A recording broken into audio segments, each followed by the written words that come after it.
Mr. Julius was saying, I'll repeat. The Vancouver Principles are a set of political commitments focused on child protection and peacekeeping. 17 principles to be exact. I will ask this question later to see if you were really paying attention, okay?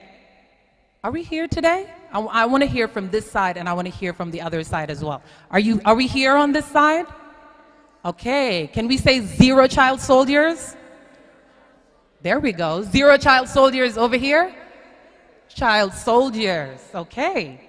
So 17 principles that focus on the prevention and the recruitment of youth of child soldiers by armed forces and armed groups. This conversation will include 2 people. One will be getting interviewed and the other will be moderating. Please help me welcome the guest, Lieutenant Colonel Mike Juliet, Canadian Defense Attaché to South Sudan and moderator of the interview, Mr. Julius Egbayemi, Head of Mission. I'm calling you back again to the stage. You're most welcome. If I can have Scenius Hub, please bring in the setup. Also, if I can have the podium be removed from the stage, that will be great.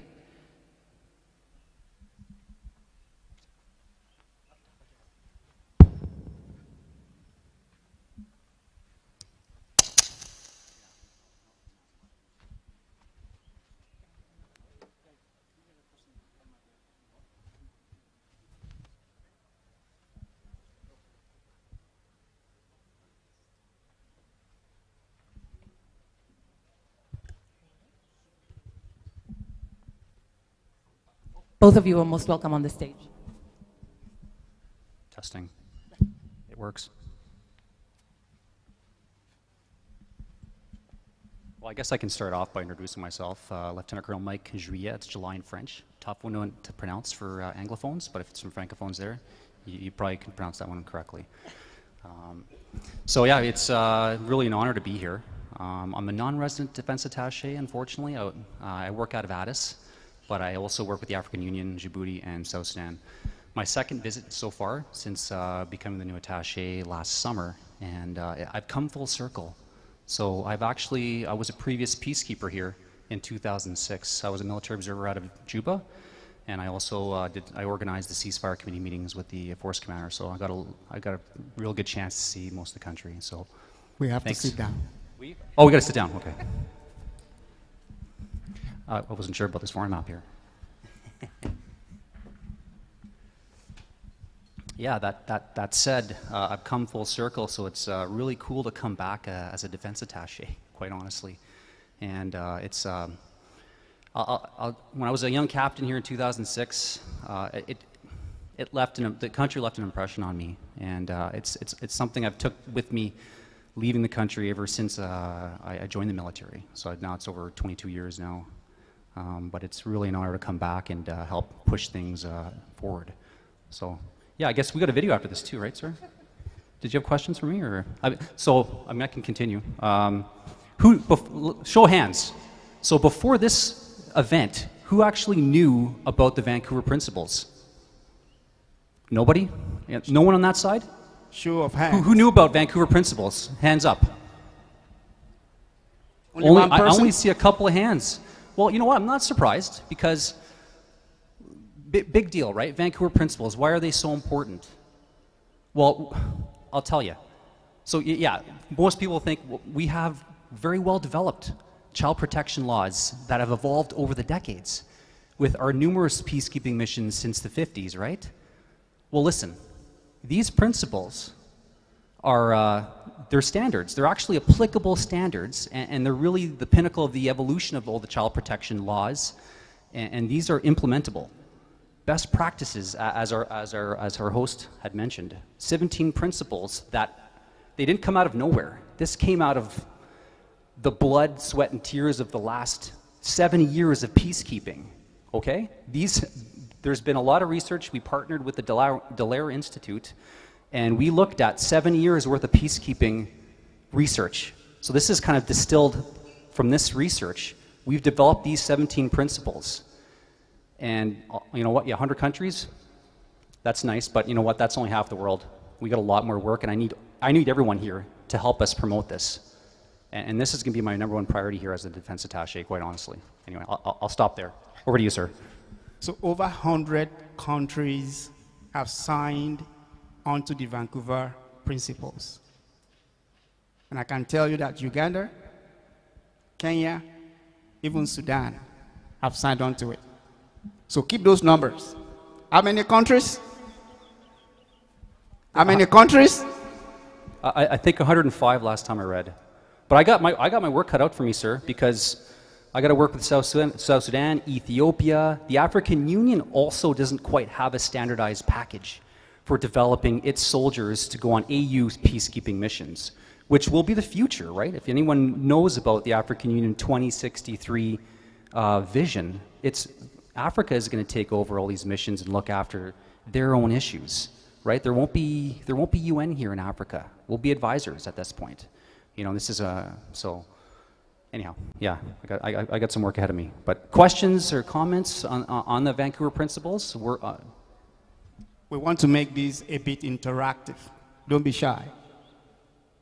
Questions for Lieutenant Colonel? Anyone? We had a quiet audience here. I know we're in between the Emmanuel Jal performance, right? So you're all waiting to hear the music. It's coming. But I definitely, if anyone wants to work in the future with me on this, I'm all ears. This is going to be my #1 priority for the next 3 years while I'm the defense attaché for Canada here.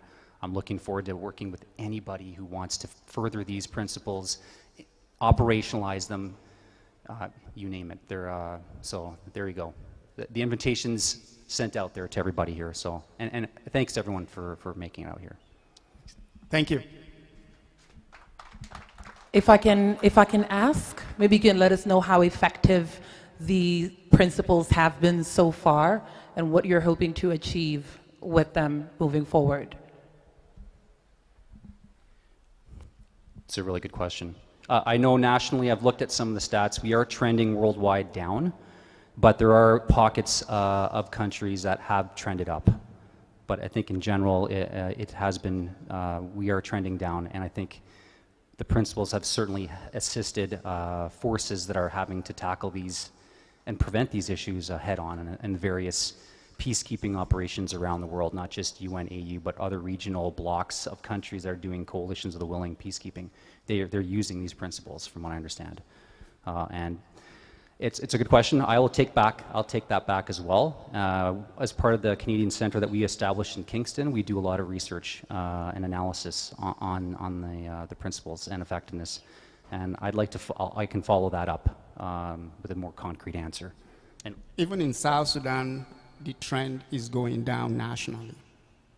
And I think that's good news that we should be very proud of. There are pockets where it seems to go up and down, but overall, the numbers are going down. So really, really happy to hear that. Just one more question. What do you think as a country we can do? We have a lot of youth here, which is your target audience as well. How do you think we can get to 0 child soldiers? How can we help? What also South Sudan as a country can do? We have a lot of government officials here that maybe can take this forward to where it can be implemented somehow, somewhere. So any advice that you can give? Wow, complex question. There's complex issues in South Sudan, and I think it's a multi-factored solution, that's for sure. You need to combat this at all levels, right? You need to come at this with education, with the economy, with a lot of good promotion, a lot of good positive media events like this. This helps just getting the word out. A lot of people don't even know what they are, right? So we saw this, there were a lot of hands up. So I think a lot of outreach would help. So and it's good, we already have UN mission here that has soldiers on the ground that have been trained using the principles, because the UN is wholeheartedly taking these on. So anyone who's come through would have received some of this specialized training. So yeah, I mean, if you have any experts in the room too, please chime in. Happy to hear. And one thing that the embassy is also doing is encouraging the government of South Sudan sign onto the Vancouver Principles. I think that would be a very good way to start. And I don't think it's controversial. So we would encourage government officials here today to take that and see how we can help, how the embassy can help the government to sign on to the principles. I think that would be a good way to start. Any other questions from the audience? Any questions? Thank you so much to both of you. Thank you. Thank you so much for the insight.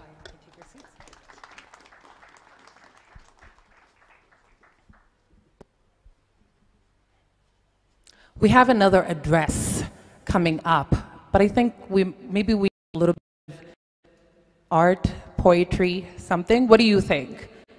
Right? Right? Okay. That being said,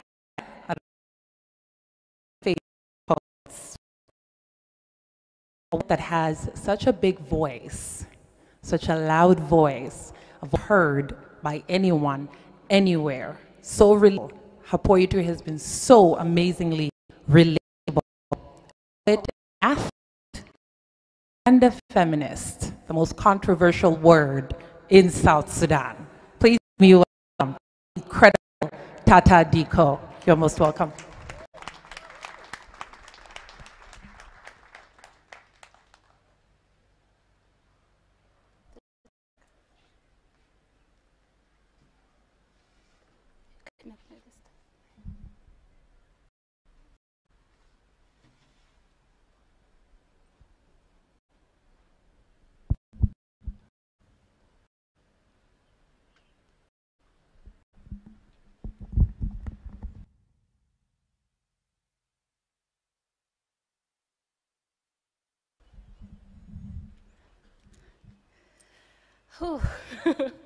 It's an honor to be here this afternoon, most especially to be on this stage.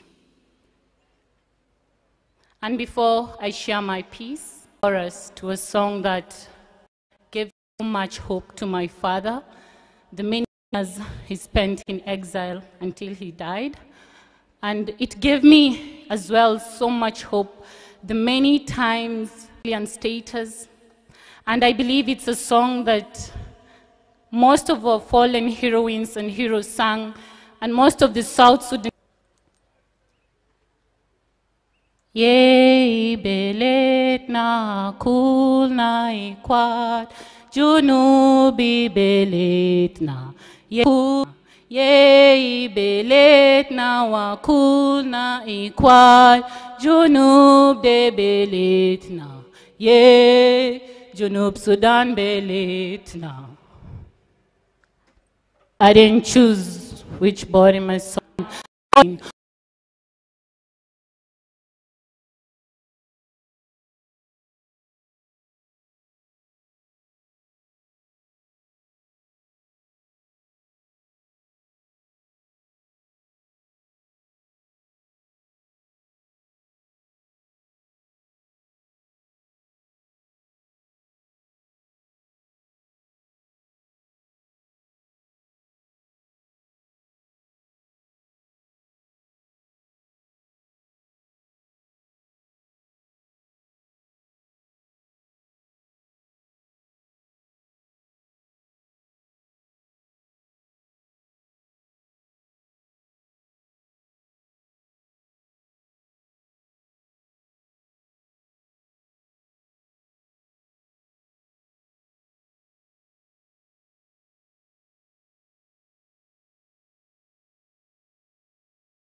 miss you.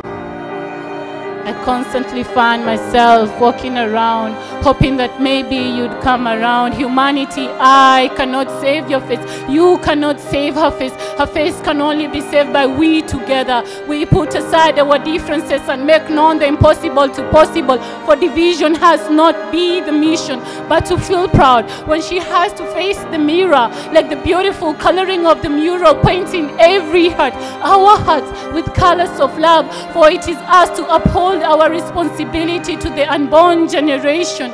We shall unite, and together we restore her once upon time beauty, and honor.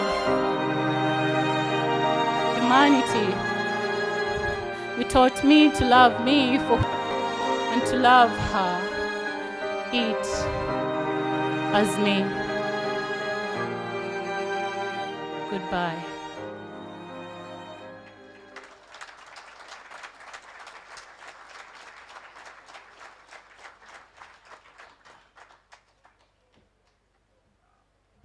I think another round of applause. It's not just what she says, it's how she says it. We feel it. Thank you so much, Tata, for being so vulnerable and sharing with us that poem. I'd like to invite another favorite, a poet, an author, and a peace builder. Please help me welcome one of my personal favorites, Minangano Kape. Please come up here. You are most welcome.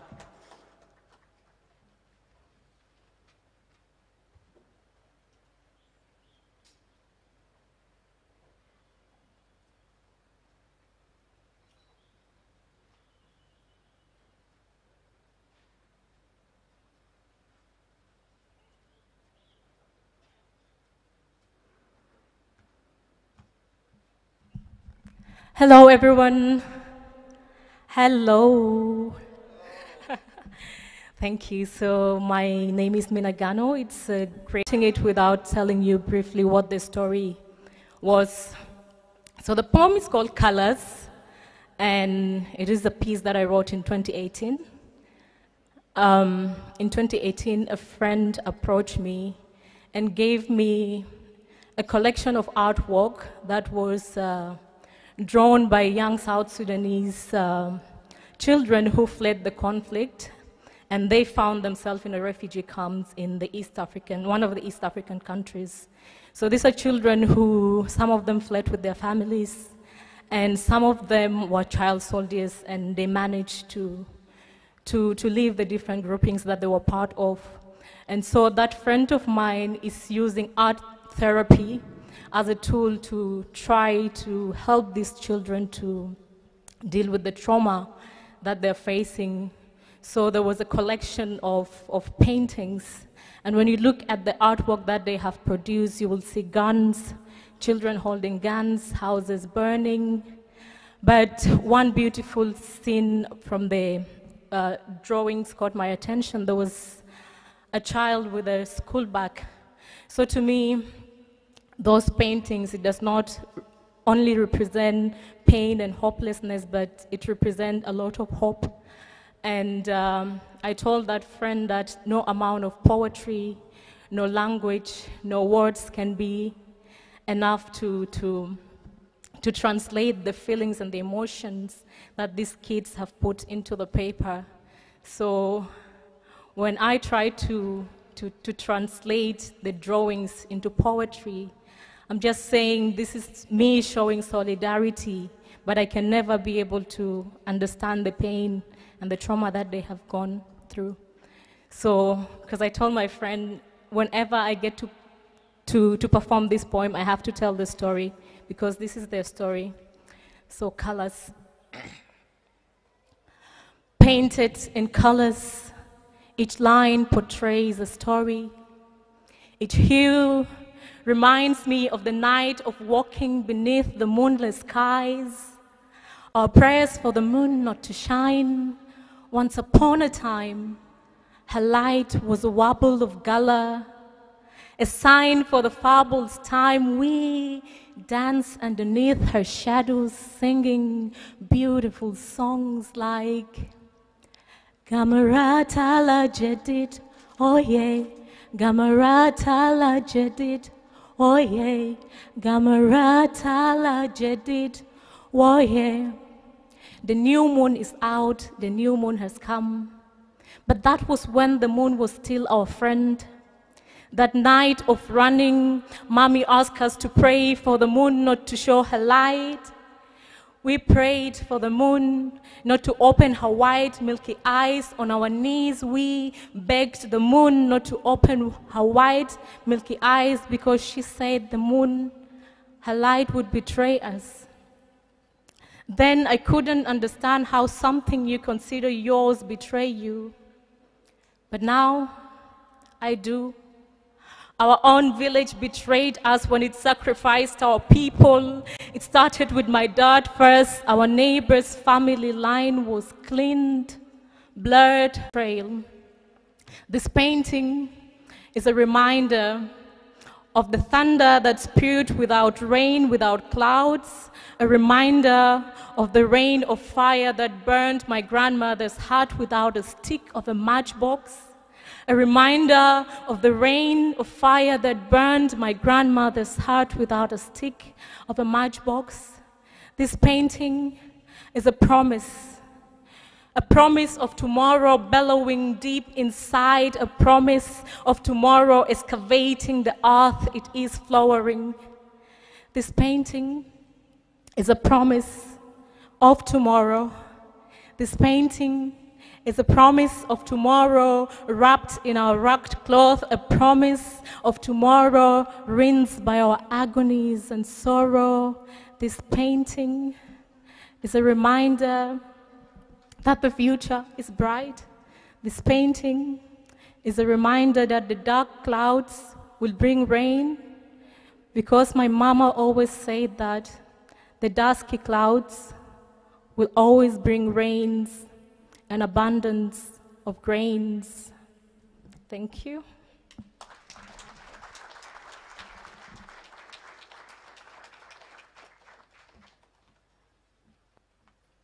Thank you so much, Tula. Another round of applause for her, please. Many stories of child soldiers haven't been told because they did not survive. Others have found recovery, even a pathway to success. I'd like to welcome Engineer Benjamin Mawel, President and CEO of Liberty Engineering, also former child soldier who has overcome and is here with us to share it all. You are most welcome.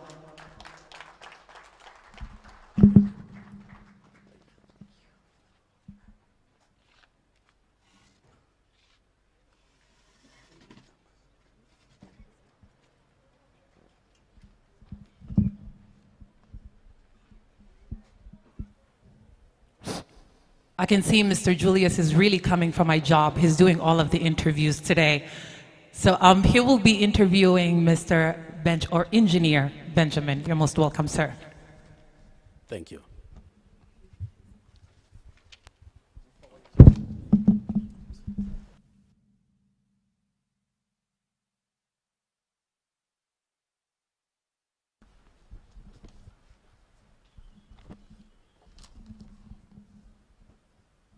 Good afternoon once again. My name is Julius Egbeyemi, and I'm here with Engineer Benjamin Mawel, CEO and President of Liberty Engineering right here in South Sudan. Thank you. I'm going to ask the first question, Engineer Benjamin. If you can tell us a bit about your story and how you came to be recruited as a child soldier. Thank you, Ambassador Julius. My name is Benjamin Mawel. A very long name, South Sudanese name is Benjamin Mawel. But in my professional network, I'm known Ben Mawel, a short form. I am a former child soldier. I would not say that I was recruited. I actually volunteered to be one of the soldiers. Between 1982 to 1984, when I was in the village, at that time, I was about 11 years old. Where I was, I think Honorable will know, I'm from Twitch, just south of Abia. At that time, our region was a wild, wild west, basically.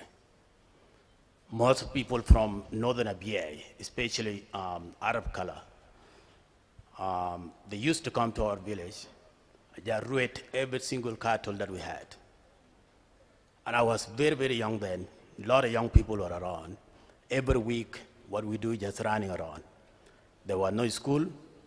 We did not have schools. We did not have guns to protect ourselves. Our parents were hopeless. And then at the late 1982, close to 1983, I think was either in January or December 1982, that a guy was called Pagat Agwek. I think some people will remember. Pagat was a soldier in Sudan garrison, military garrison in BA. When he saw what was going on with the civilian, he decided to mount me. He left the garrison one night with 3 soldiers. One of the soldiers was a brother of Bonamol Ring, Malal Madut. His name was Ring Madut. And they broke away from that garrison and they formed a group called Anyanya 1. At that time, we had a lot of Anyanya 1 pockets everywhere. In Awil, we had some. In Tony, we had General Bolmadut. And then in Abia, Pagat came up and formed that. So at least can provide a protection between civilian and the Arab color. We didn't have guns then. But then when we saw that, the Pagat came up, all of us were young people, some of them 10, younger than me, and older than us. We joined the struggle. And all of us, we tried to learn basic military training in the bush, just running around.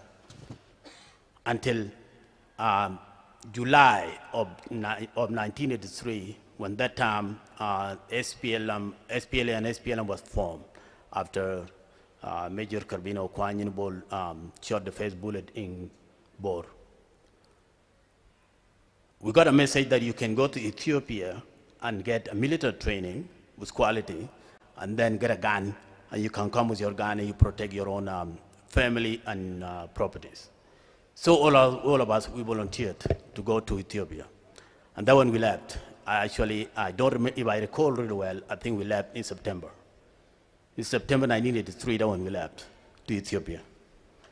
And that time when we arrived in Ethiopia, I think November, at the end of November. Unfortunately, when we arrived, there was disagreement between Akwadatem, Gaitut, Carbino, John Garang, and William Yuan. So the fighting broke out in Yitang. And as we were coming, Akwadatem and Gaitut were retreating from Yitang. So we fell in the ambush before we reached Yitang, the refugees camp. Some of us died in that ambush, and most of us, we had to run back to Barakazar, crossing River Nile second time. So as soon as we arrived in Barakazal, that was almost, I think was first week of February. We find a new formation. Makol Deng Majok with his brother, General Piang, that is here now. They formed a team also that were protecting civilians. And as soon as we came in, it was organized that everybody goes back to Ethiopia, because right now, even the grown-up were volunteering. Everybody was volunteering in the village because we did not have a means to protect ourselves. So we had to leave, and we left in April. That April, we walked back to Ethiopia. At this time, was a bit organized because we had a little bit more guns that we got from Awil, and we were able to protect ourselves. So we arrived in Ethiopia, a place called Thiajak, and we found Dr. John Garang waiting for us. We were a big force, around close to 25,000 people. At that time, called Mormor. When we got there in Yitang, all of us were really young. Most that I would say 30% of us were young, very young. So Dr. John said clearly, these children cannot go to refugees camp. We were taken to a place called Bill Farm that was a headquarters in Ethiopia that the Ethiopian government gave it to us to organize our movement. So we went there. We waited until Corium was a division that went up before us, graduated from Bongo, that was in deep inside Ethiopia in the mountain. So when they finished, we went in and we did military training. Our military training finished in, I would assume, in October 1985. And right away, we came back to Bill Farm. And Bill Farm, Dr. John Garang, with the High Command, including our current president, they gave order to disarm us with the young people. So we're taking, actually, the rank of the army, taking young people that we should not go to front line. From there, right there, we were selected, uniform were taken off from us, the gun were removed from us, and a matter of a week, we got a teacher coming from Cuba, and they start teaching us under the tree. They were able, had a chance to learn ABC when I was 14. And in 1985, Christmas, I think it was Christmas Eve, our current president, the one who gave us a goodbye from Bill Farm to Havana. There was a process between government. So, thank you, engineer. Because I still have a number of questions, I'm going to move very quickly. If you can quickly shed a light on what it was culturally, going from South Sudan to Cuba and then to Canada for schooling. And if you can tell us very briefly quickly. Yes, how you I'll do it adapt. quickly. It was really challenging because all of us, we've been in the movement for almost 2 years then. So when we got to Cuba, it was a culture shock. Most of us were really young, and with the nightmare of the war, I remember the first year, it was really tough. And now you will hear children screaming because of nightmare. Everything was different, food was different, everything, but at least all of us were grateful that we had a chance to education. And from there, we moved in with education. Some of us did not do well, they had to return back to the movement. And some of us did really well, went to university until 1991 when Magister Ali Mariam failed in the government. We were not able to come back. So then the government of Canada gave us a chance to go to Canada. Excellent. Yeah, thank you. Speaking about resilience, we hear time and again how important education and skills training is for reintegration of children associated with armed conflict, whether it's about basic dignity, being able to provide for yourself, or pursue something you're passionate about. Can you tell us how you decide to become a civil engineer? Thank you. Before I get to how I become civil engineer, I just want to mention the importance of education. If I was not educated, if I did not have education I have today, I would not be able to help people that I'm helping today. So my message to any child soldier, please find a chance for you to go back to school. That's the only way you will be able to improve your life.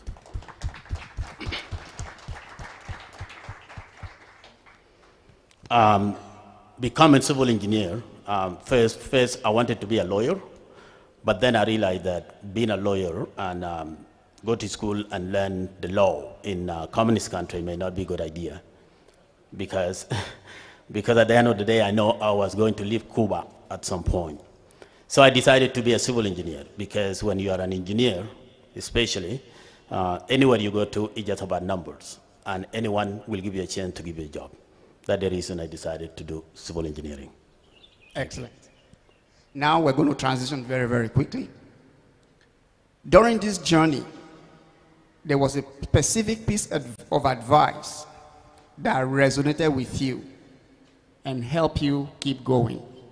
Can you shed a little bit of light on that, particularly when you got to Canada and you went to the Metropolitan University in Toronto?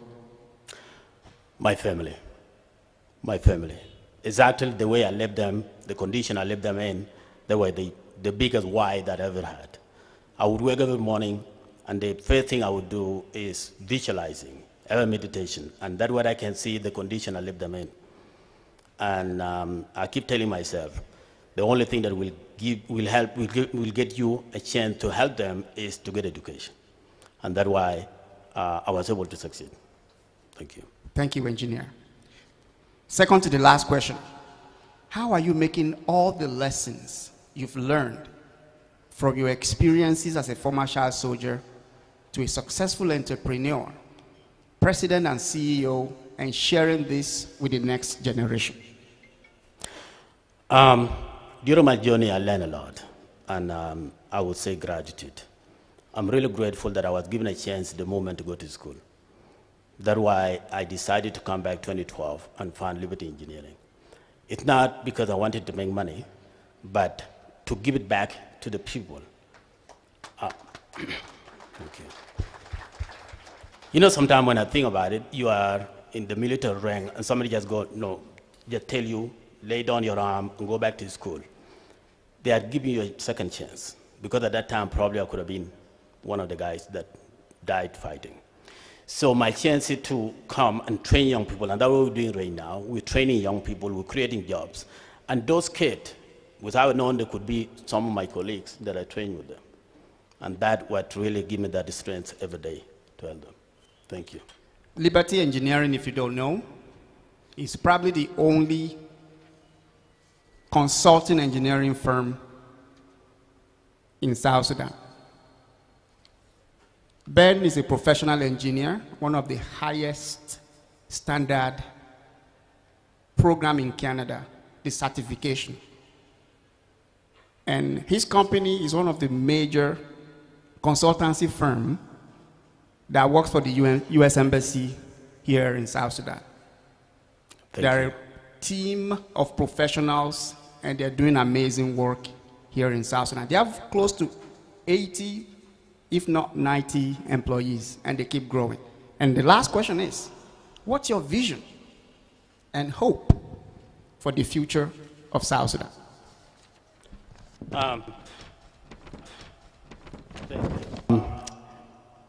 I think we have a bright future. The country has a bright future. Because, you know, I always say that the war has brought curse, at the same time brought blessing. We have so many South Sudanese that I know that had access to the top quality education in the Western world.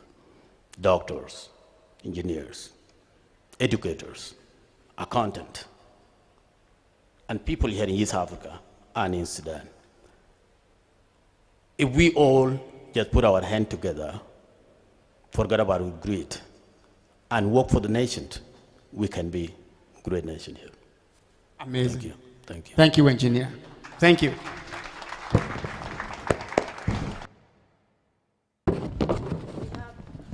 Do we have any questions from the crowd for Engineer Benjamin? Any questions?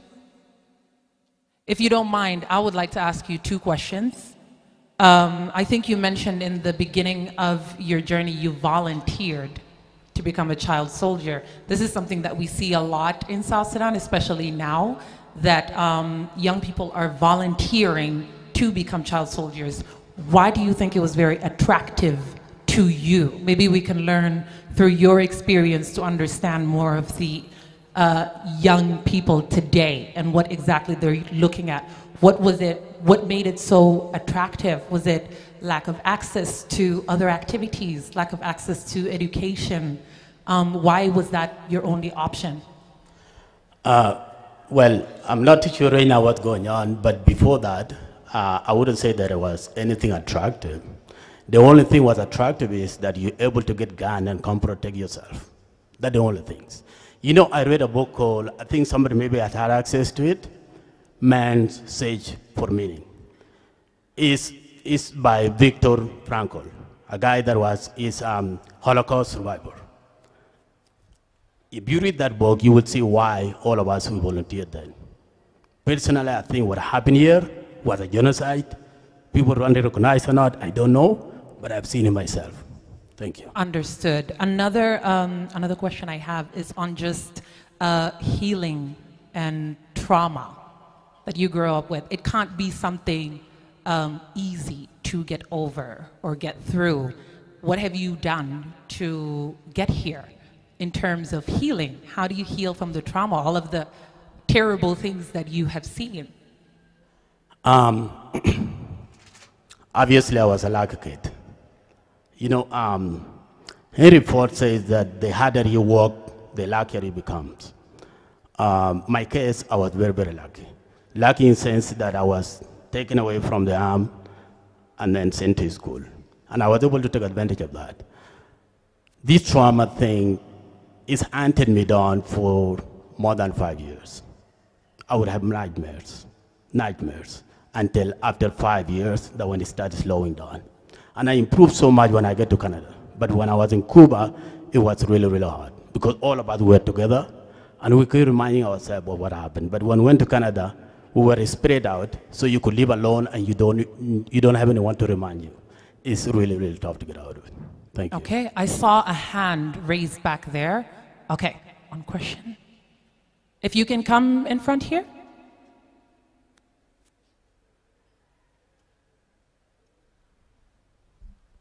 Tell us your name and your question. Very direct. Thank you. All right, thank you so much. My name is Magong Handru Jok, and I have a question to the engineer. Thank you so much for coming to South Sudan. You're welcome.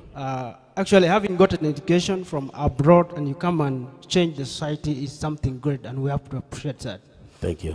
My question is like this. How can the young people of South Sudan acquire quality education when they don't have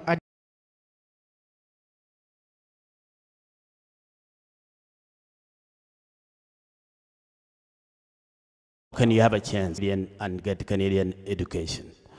And I'm sure also there are a lot of European countries that have the same kind of programs that they think that you can look at. Be some scholarship program available to do engineering. Thank you. Yeah. Thank you. Yeah.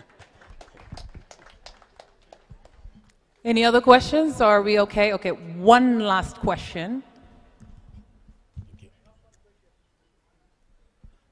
I'm sorry, because of time, I'm only taking one more question. Yes?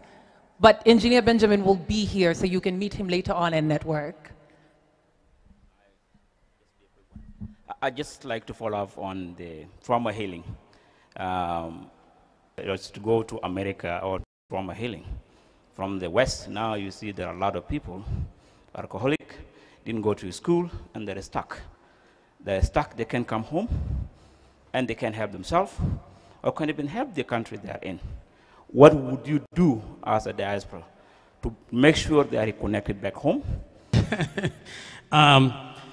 Cool.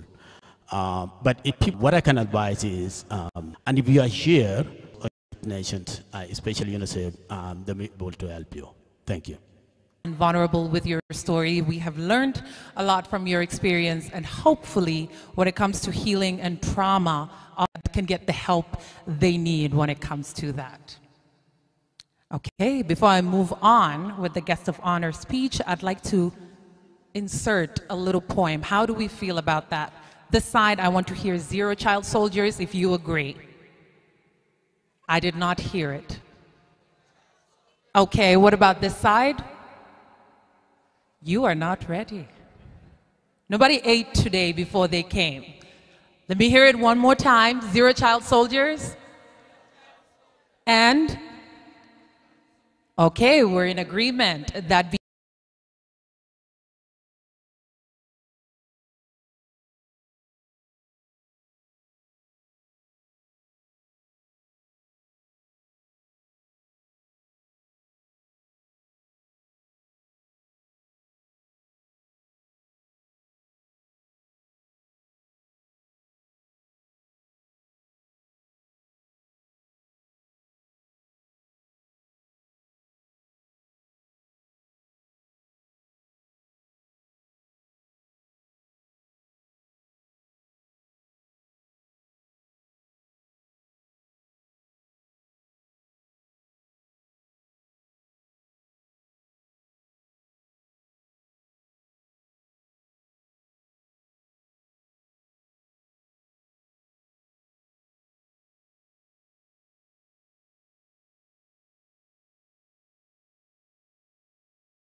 sense of our passion is infected with flea.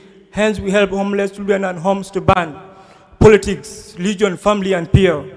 A race that leaves us with crocodile tears, smiling at light, but hurting at heart for a chance to stab the next brother without blood. Feeding on people's weakness, troubles, and sickness. The goons to romance the opposition with blows, kicks, and axes. Yet we hang pictures of the known leaders. Mandela on our wall, John Garen gracing our minds. For the love of humanity,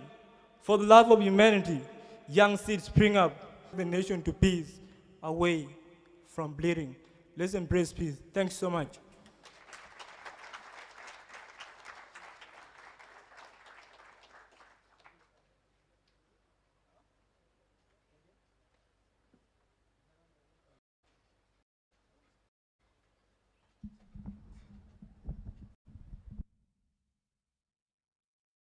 Thank you so much.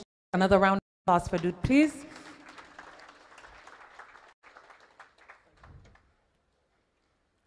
I'd like to also acknowledge the presence of Honorable Angelina Teng, Minister of Defense and Veteran Affairs of the Republic of South Sudan. You are most welcome. Thank you for being here with us today. Achieving the goal of zero child soldiers cannot be done without the interference and attention of the government of South Sudan. That being said, please help me welcome one of our guests of honors for today, Honorable Awud Deng, Minister of General Education, the Republic of South Sudan. Honorable, you're most welcome.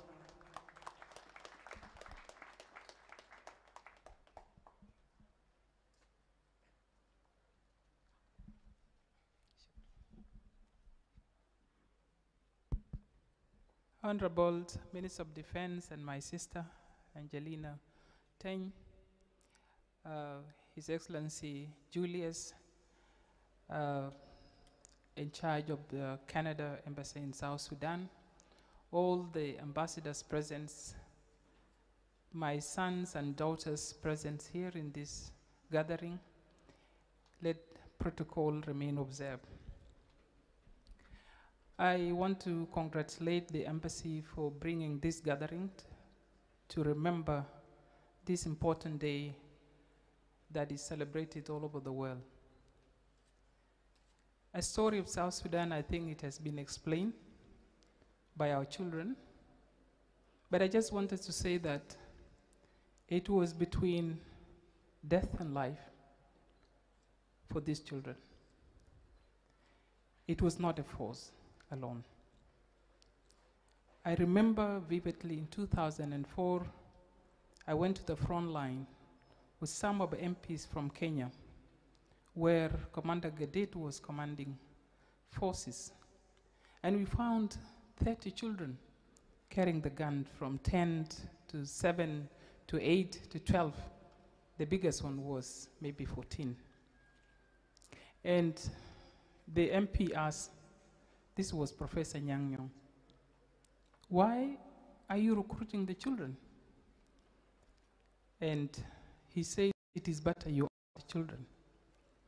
So when he turned to children, we have lost our parents and we are being taken to slavery. So I want to die with my dignity.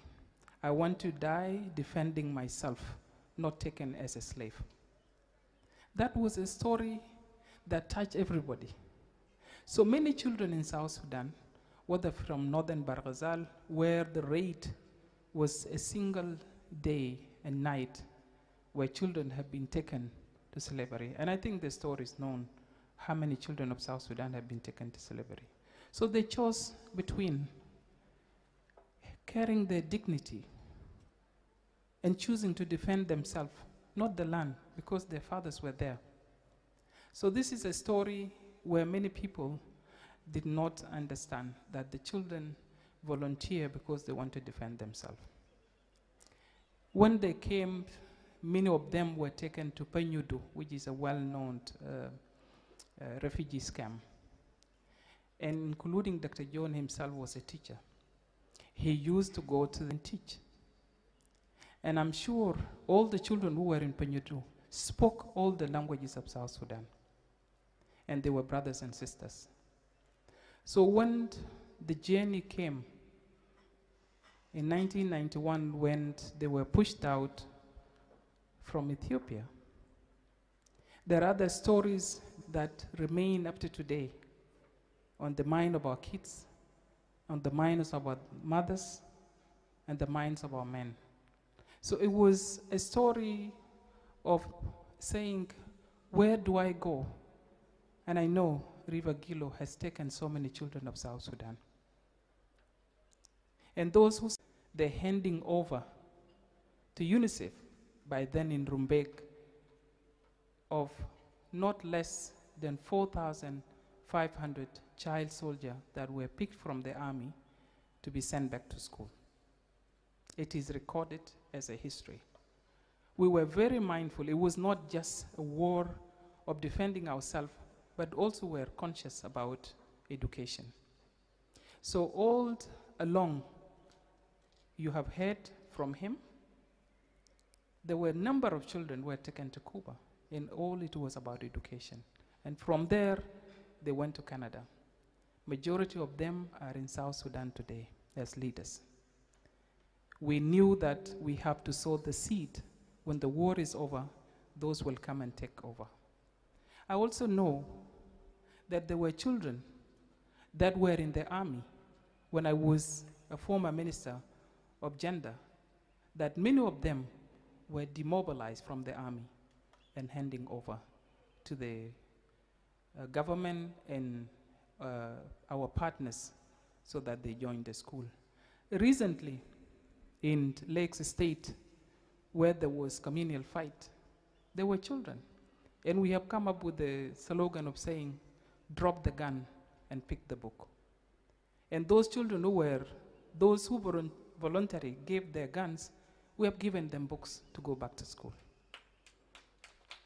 So I think it is a story that every child and every woman and every man in South Sudan can tell.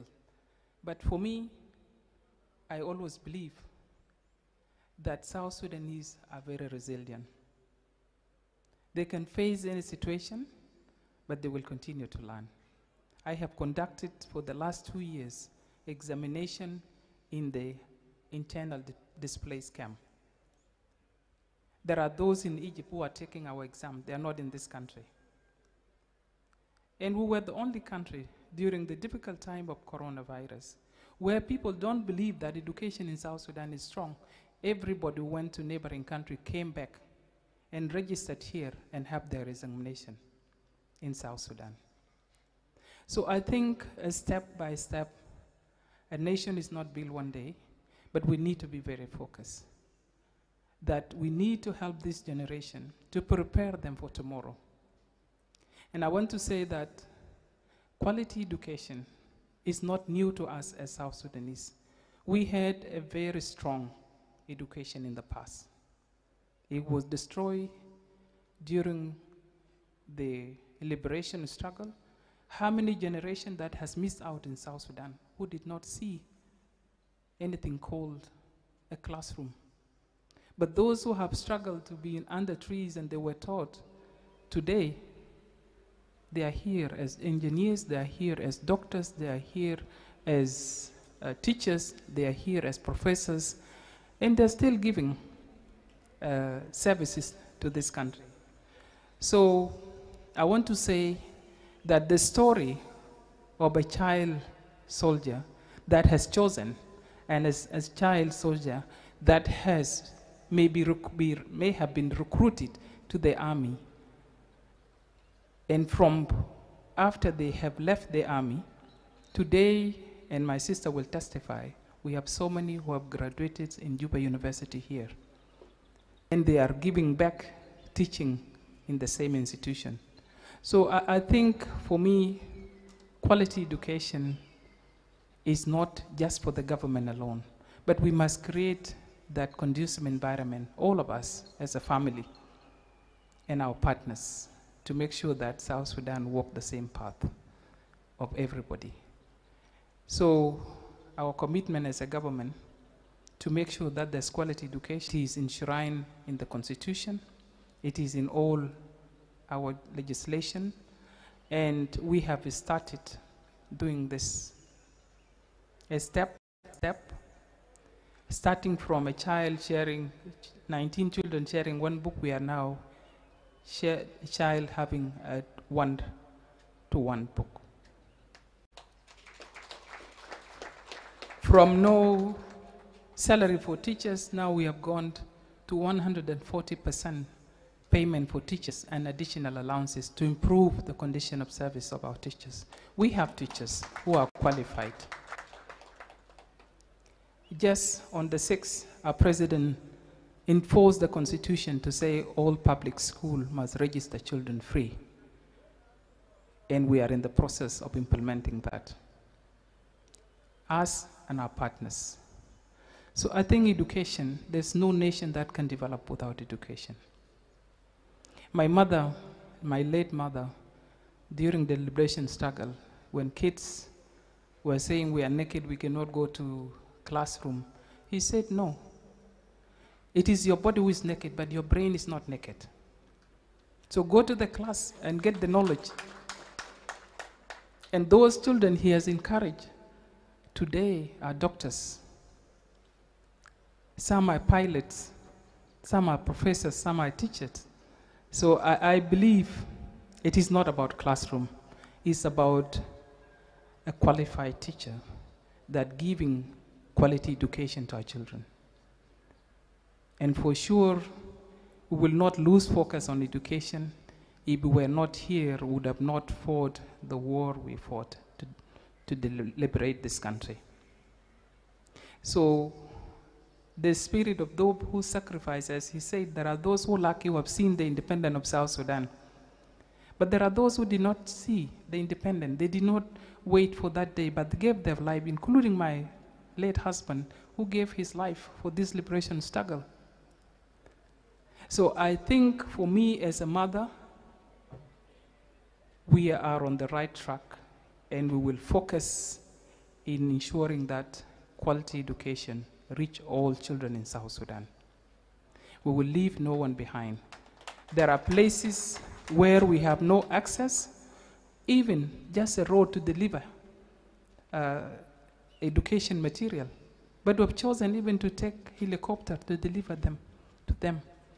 But I'm sure another 5 years, we will be challenging everybody when it comes to education. Our children are very bright, and I see South Sudan has a bright future. They are creative, and they will be great leaders that will contribute not only to South Sudan, but to the continent and to the world at large. I stop here.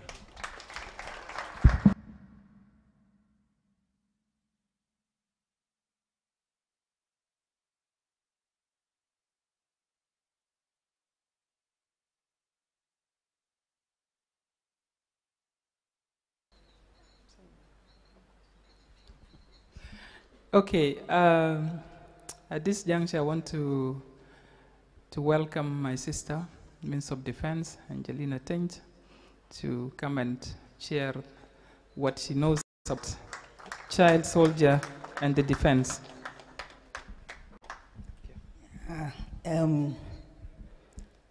Dear sister and colleague,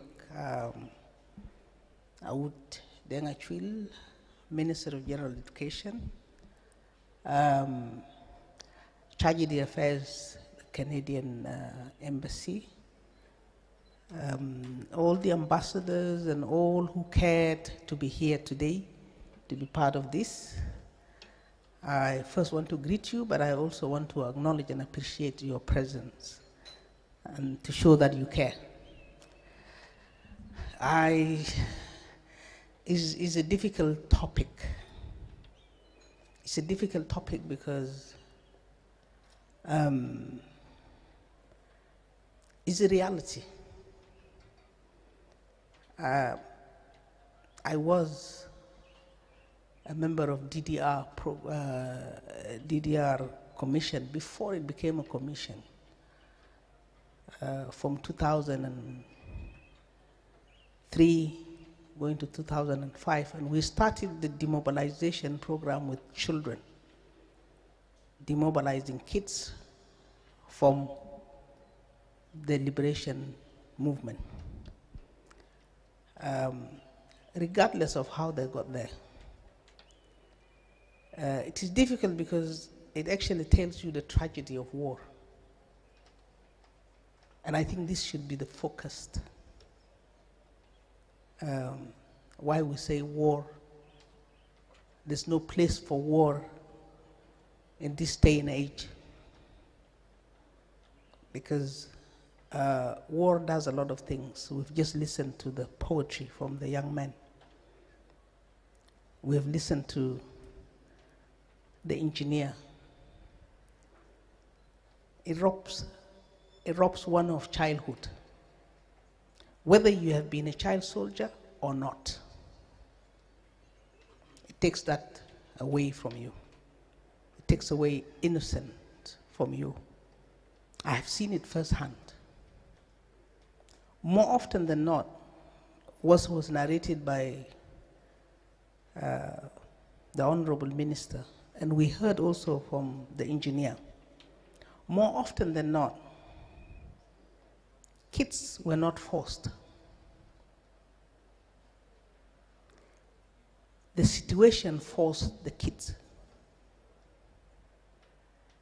to be in those situations. But we say also when you are a minor, you're not in a position to make such decisions. So again, the responsibility comes back to us. The responsibility comes back to us because a 14-year-old child is just that, is a child. Even if they chose to carry a gun, we would say they're not in a position to make that decision. We're responsible for them at that stage in their lives. But then, war being as ugly as is, you find that kids would do such. I just want to narrate a short story. A child who is no more. He was 11 years old. This was in 2013. We found ourselves in a place called Gadiang. One of the generals came to me and he called me out and he said, I want you to take care of this boy. He was screaming. He said, I'm not going with her. I want to be with you. So I tried to really persuade him. He had a name. His name was Poor. I said, you come with me. Let's go and look for something to eat. So I took him to a makeshift place where I do cooking. And we sat there. So I was asking him. He said, yes, I want to go and fight. I said, that's fine. You'll go and fight, but why do you want to go fight? He said, I left UNIMIS in Bor. And I came because I want to go and fight. But why? He said, because I think my father's dead. And I have 3 sisters, I left them behind. I said, okay. Your sisters, they're younger than you? He said, no, no, no. They're older than me, but they're girls, you know. I have to protect them because my dad's no more. So, as we were discussing, a gunship was flying and everybody went into their trench. He ran out and he was screaming, give me a gun. So I ran out and I was talking to him. Please, you can't shoot that thing with a gun. And finally I told him, do you want me to die? She said, no. I said, okay, if you don't want me to die, let's go and hide. By this time there was no one, just the two of us.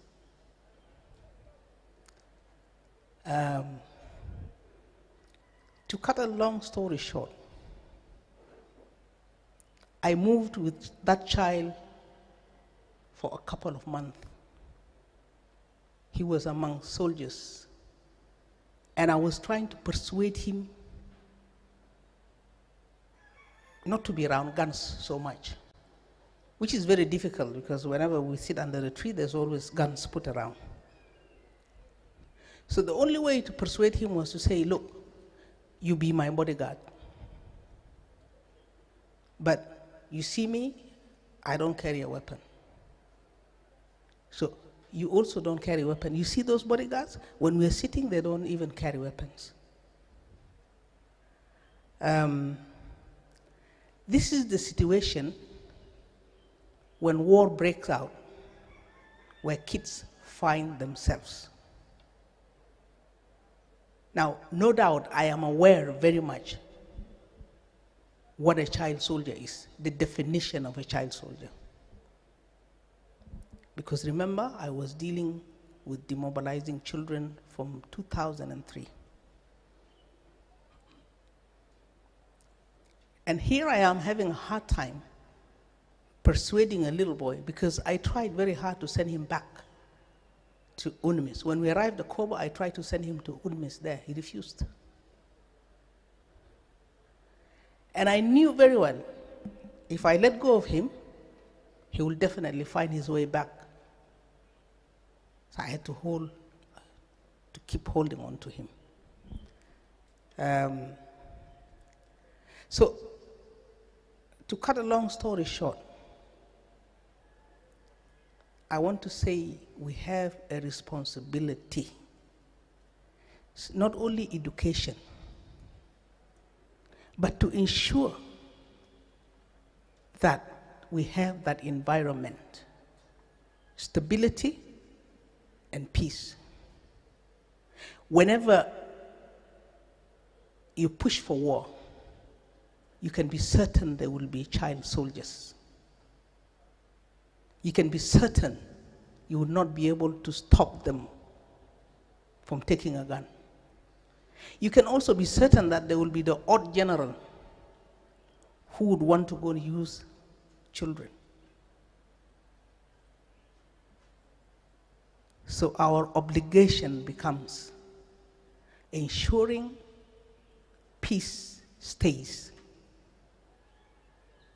Peace stays so that they can access that education, so that they can access that vocational training, so that they can be children and play with toys, cars, cows, and not guns.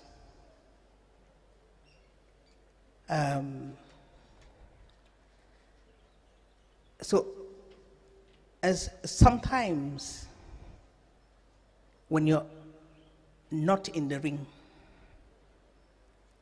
you can easily judge. When you're not in the ring, you can easily judge. So that's why I want to use the opportunity to also appeal to our partners who cares about children to take a step further to care about peace in this country and to support us in implementing this agreement that will help us to transit into a more permanent arrangement or governance arrangement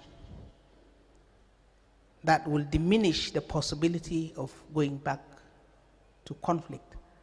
Right now, these conflicts that are happening, whether they are intercommunal, and it's even worse when it comes to the intercommunals.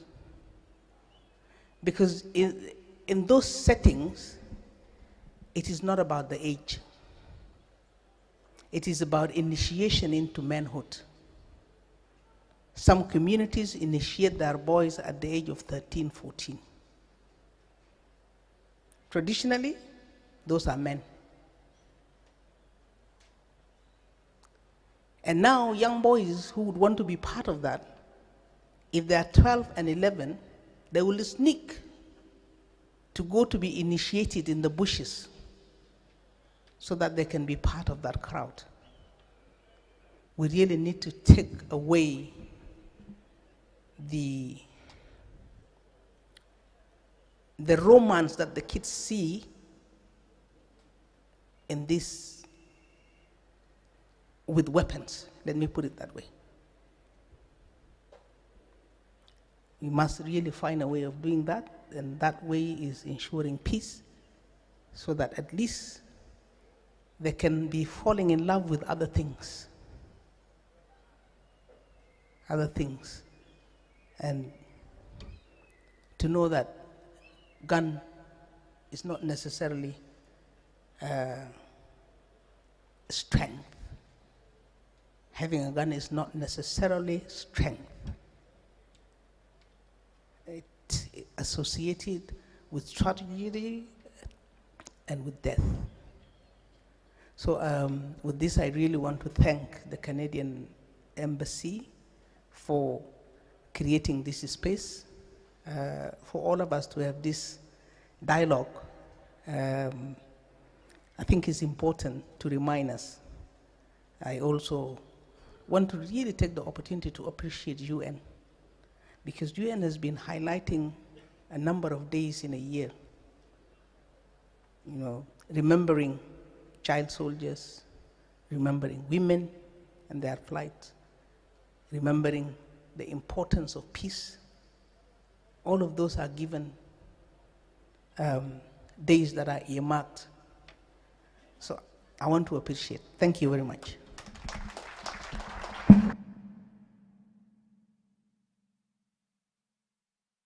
Thank you so much, Honorable Angelina, for your remarks and for being here today. Your institution, the Ministry of Defense, is a key institution to actually achieving the goal of 0 child soldiers. So we're happy that you are here, and we're also happy to hear that this is a very sensitive issue to you, and you're taking the responsibility very seriously. We appreciate your presence. Thank you so much for being here. Another round of applause. Okay, earlier on we spoke on healing and trauma, and some former child soldiers have found healing in laughter. That being said, I'd like to introduce to you a very, very special person. Comedian Wakil, if you're out there, please come on this stage and make us laugh.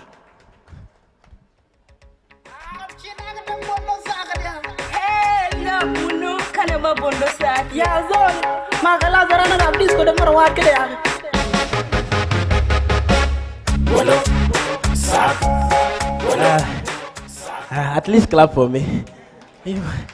What is wrong with you people? I am very black or what? You're not seeing me? Yeah, I will be doing my jokes in English today, which is something I don't do usually. Because my English, if I speak English here, this is not English. Now I'm trying to copy her. But if I speak our English for our village, you will not understand even one word.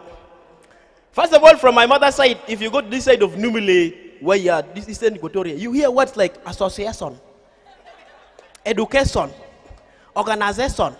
How do you understand such English? From my village, from my father's village is the worst. People will say fiful. Prayer will say prayer. The worst is project will say project. They are there in your offices. I know they are there.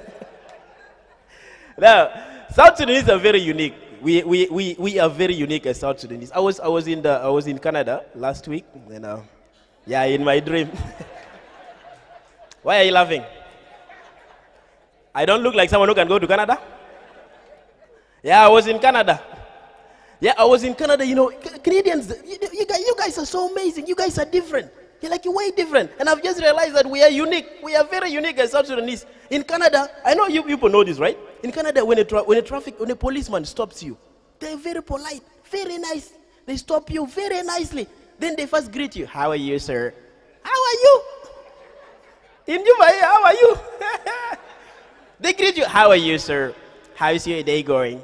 Can I have your papers, please? Please, you're begging me. Can I have your papers, please? You give them the paper. They'll look at the paper. Thank you so much, sir. You can proceed. Ah, you're thanking me? In Juba, SPLA thanking me? It has never happened. It must be a miracle. I was driving before today here. Some traffic man stopped me. Beep. The way they even stop you is different. You will know there's problem. They'll be like, beep, beep, beep, beep. I stopped. He looked at me, very rude. Looked at me. I was like, Jibu logbook. I gave him the logbook. Jibu ruksa. I gave him the driving license. Jibu fire extinguisher. I showed him the fire extinguisher. Everything was okay. But the guy was still in January. Things were still bad in his pocket. So he looked at me and he was like, okay, why didn't you put on this seatbelt? I told him, my brother, I forgot the seatbelt. Hey, you forgot seatbelt, park there. I don't want it. I didn't want to miss this event. So I put my hand in the pocket and I gave him $100.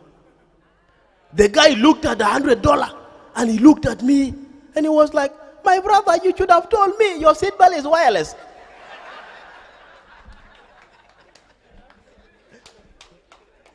I'm telling you, South Sudanese are very unique, not so? Like, my name is Wakil Jesh Commando, and the reason why they call me Jesh Commando is when I started my comedy, my name is Wakil. When I started my comedy, I started talking about soldiers all the time. So people started calling me Jenajesh. Jenajesh, I didn't like it because it means child soldier, and it reminds me of all the horror things that happened in my past life and all this stuff. So I decided to go with Jesh Commando. Now my name is Wakil Jesh Commando. Okay? After Jesh Commando, my English is okay, Ajaman? You understanding me? When I came back, when I got reunited with my family, I decided that I want to go to school. So when you're from a poor family, you always go to a government school. Government school. The government is here. Oh, okay, sorry. Okay. Now, government school. Way back, not now, okay? Where? This joke is not coming through. This joke is not coming the way I thought it is. Now, you go to a government school where teachers sometimes don't receive salaries. For 3 months, these guys become very rude, very arrogant. They come into class and they ask you some questions. If you don't answer, they start slapping you, beating kids anyhow. So this one came to my class one day. And he told me, Wakil, get up. I got up. And I was like, give me one of the animals that can fly. I told him a cow. Can a cow fly? You cow. He slapped me. Pa, come here. I came. He got 5 slashes. Get out of my class. As I was going out, he called me, come back here. I came back. He looked at me and was like, tomorrow you call your father. I told him my father cannot come here. He said, whose son are you? Your father cannot come here because he's foolish like you. Whose son are you? Yeah, I knew if I mentioned my real father, things were going to get worse. So I lied. I said, I am the son to Minister of Defense, Kwal Manyang Juk. Former Minister of Defense. The guy was like, Minister of Defense? I was like, yeah, my son, your answer is correct. You can sit down. He said, I forgot that these Rumbeka cows can fly at night. Now, being from a poor family, things are all dramatic. We were very poor to the extent that we could not even afford something to eat. Sometimes we could even sleep without food for 3 days. 3 days. This time we were very poor. I did not even eat for 2 days. Some good food, I did not eat for 2 days. So on top of that, kidnappers came and kidnapped me. Kidnappers. And we were very poor, we could not even afford food. They told me, do you know your father's number? I gave them the number. They called my father. He said, are you the father to Wakil? He said, yes. Now what is wrong again? What did he do? He said, they told him, for you to see Wakil, you need to pay $10,000 US. He said, $10,000 US. They told him, yeah. The American money? They told him, yeah. He said, but where will I get this money now? He has not even eaten for 2 days. He's going to die there for you there. They told him, no, don't worry about food. We have just given him chicken. He's with us at the hotel. He said, he's in the hotel eating chicken. You come and take the brothers, yak.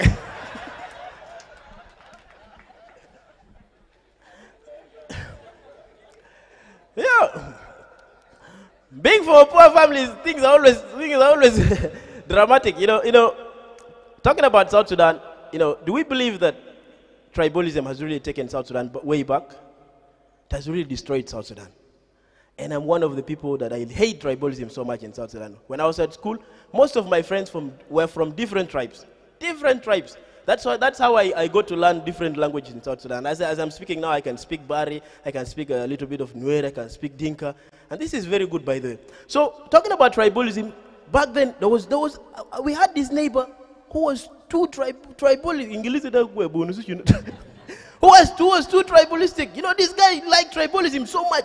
One day his daughter came, he became pregnant. Instead of asking whose son is he, maybe some good person like me, he asked, which tribe impregnated you? The daughter was like, he told me that he's from Dinka. Dinka?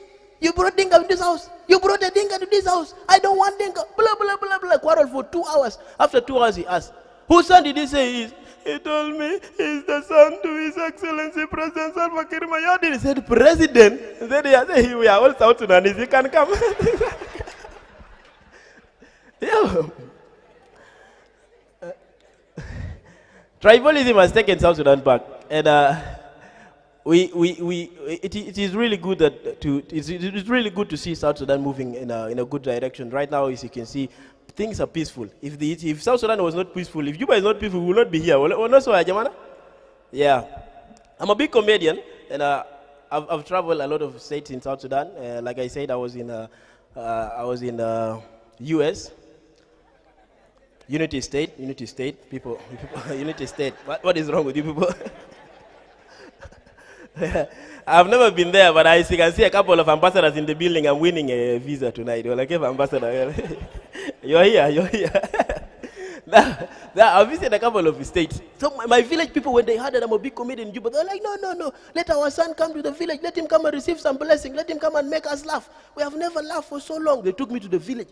Now, one thing with my village, things are way different. Not like Juba here. Things are very different.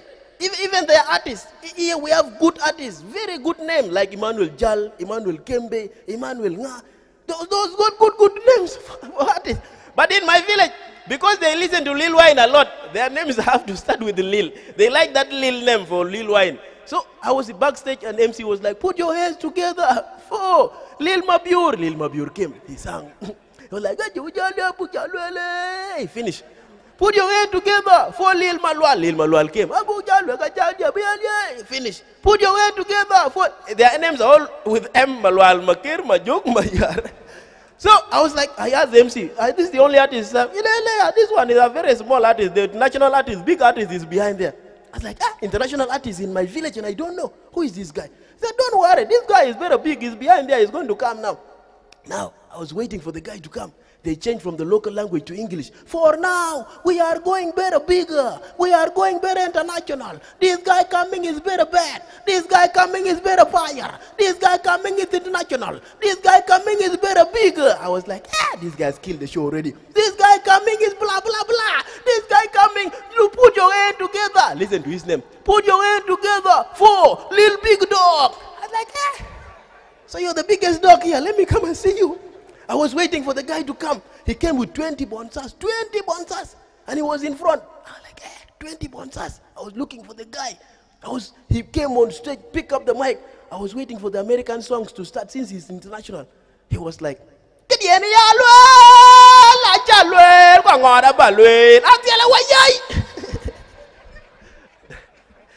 can see Ambassador is laughing. People, I am going to Canada next week. God is hearing my prayers, very small. Yeah. Are we together?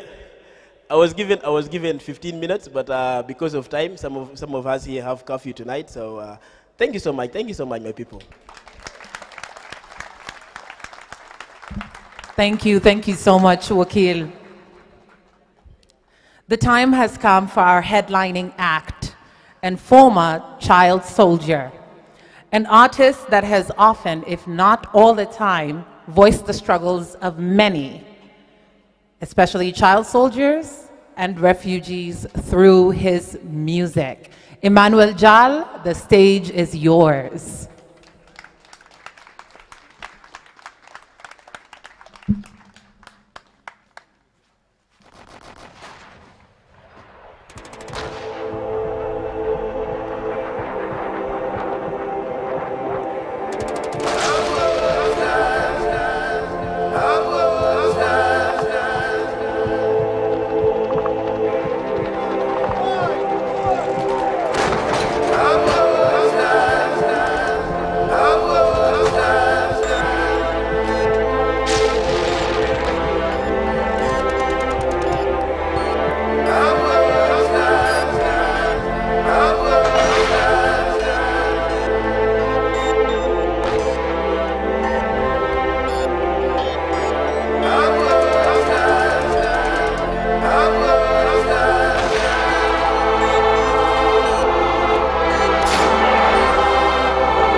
War child, lost boy, Lucifer, who never destroy. So much pain, very little joy. Kalanchin was my childhood toy. Came from the bottom, like a lobster. Rolling at the top now like a rock star.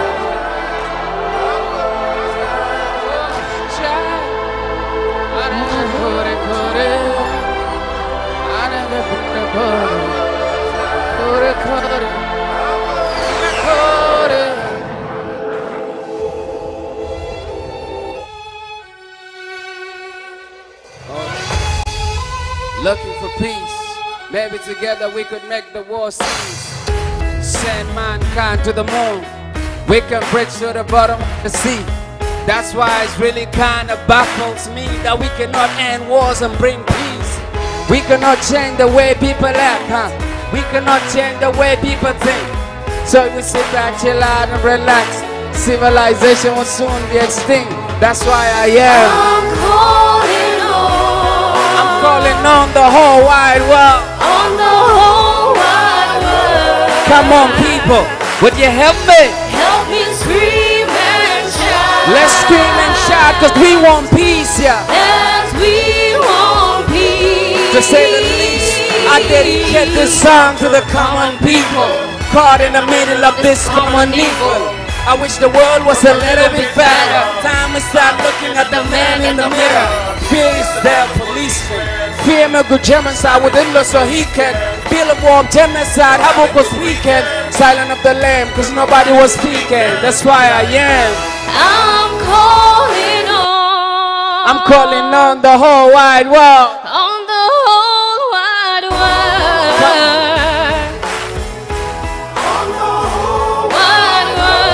Come on, people, would you help me? Help me scream and shout. Let's scream and shout. We want peace, yeah. Yes, we want peace. To say the least, say it after Rwanda. Never again. And after Rwanda. It's happening. Not far from Rwanda. Just next door. We're gonna shout for the poor people living in Darfur. The world gone deaf, the world gone blind. The world busy sitting down on the behind. Nobody cared about a poor and needy. Too busy sucking up to the rich and the greedy. For every hero there's a villain. I ain't kidding. We're gonna shot setting up our city. One more time, we got no more time. We gotta figure out a way that we could all combine. Like Jericho, the world comes tumbling down. The sound of voices out of city surround. You know what it's one now. Time to put a voice to work. We gotta shake down heaven and earth. That's why I am. I'm calling on. I'm calling on the whole wide world. On the whole wide world. South Sudan, would you help me? Help me scream and shout. Let's scream and shout. We want peace, yeah. Yes, we want peace. To say the least. Come on, everybody, come on.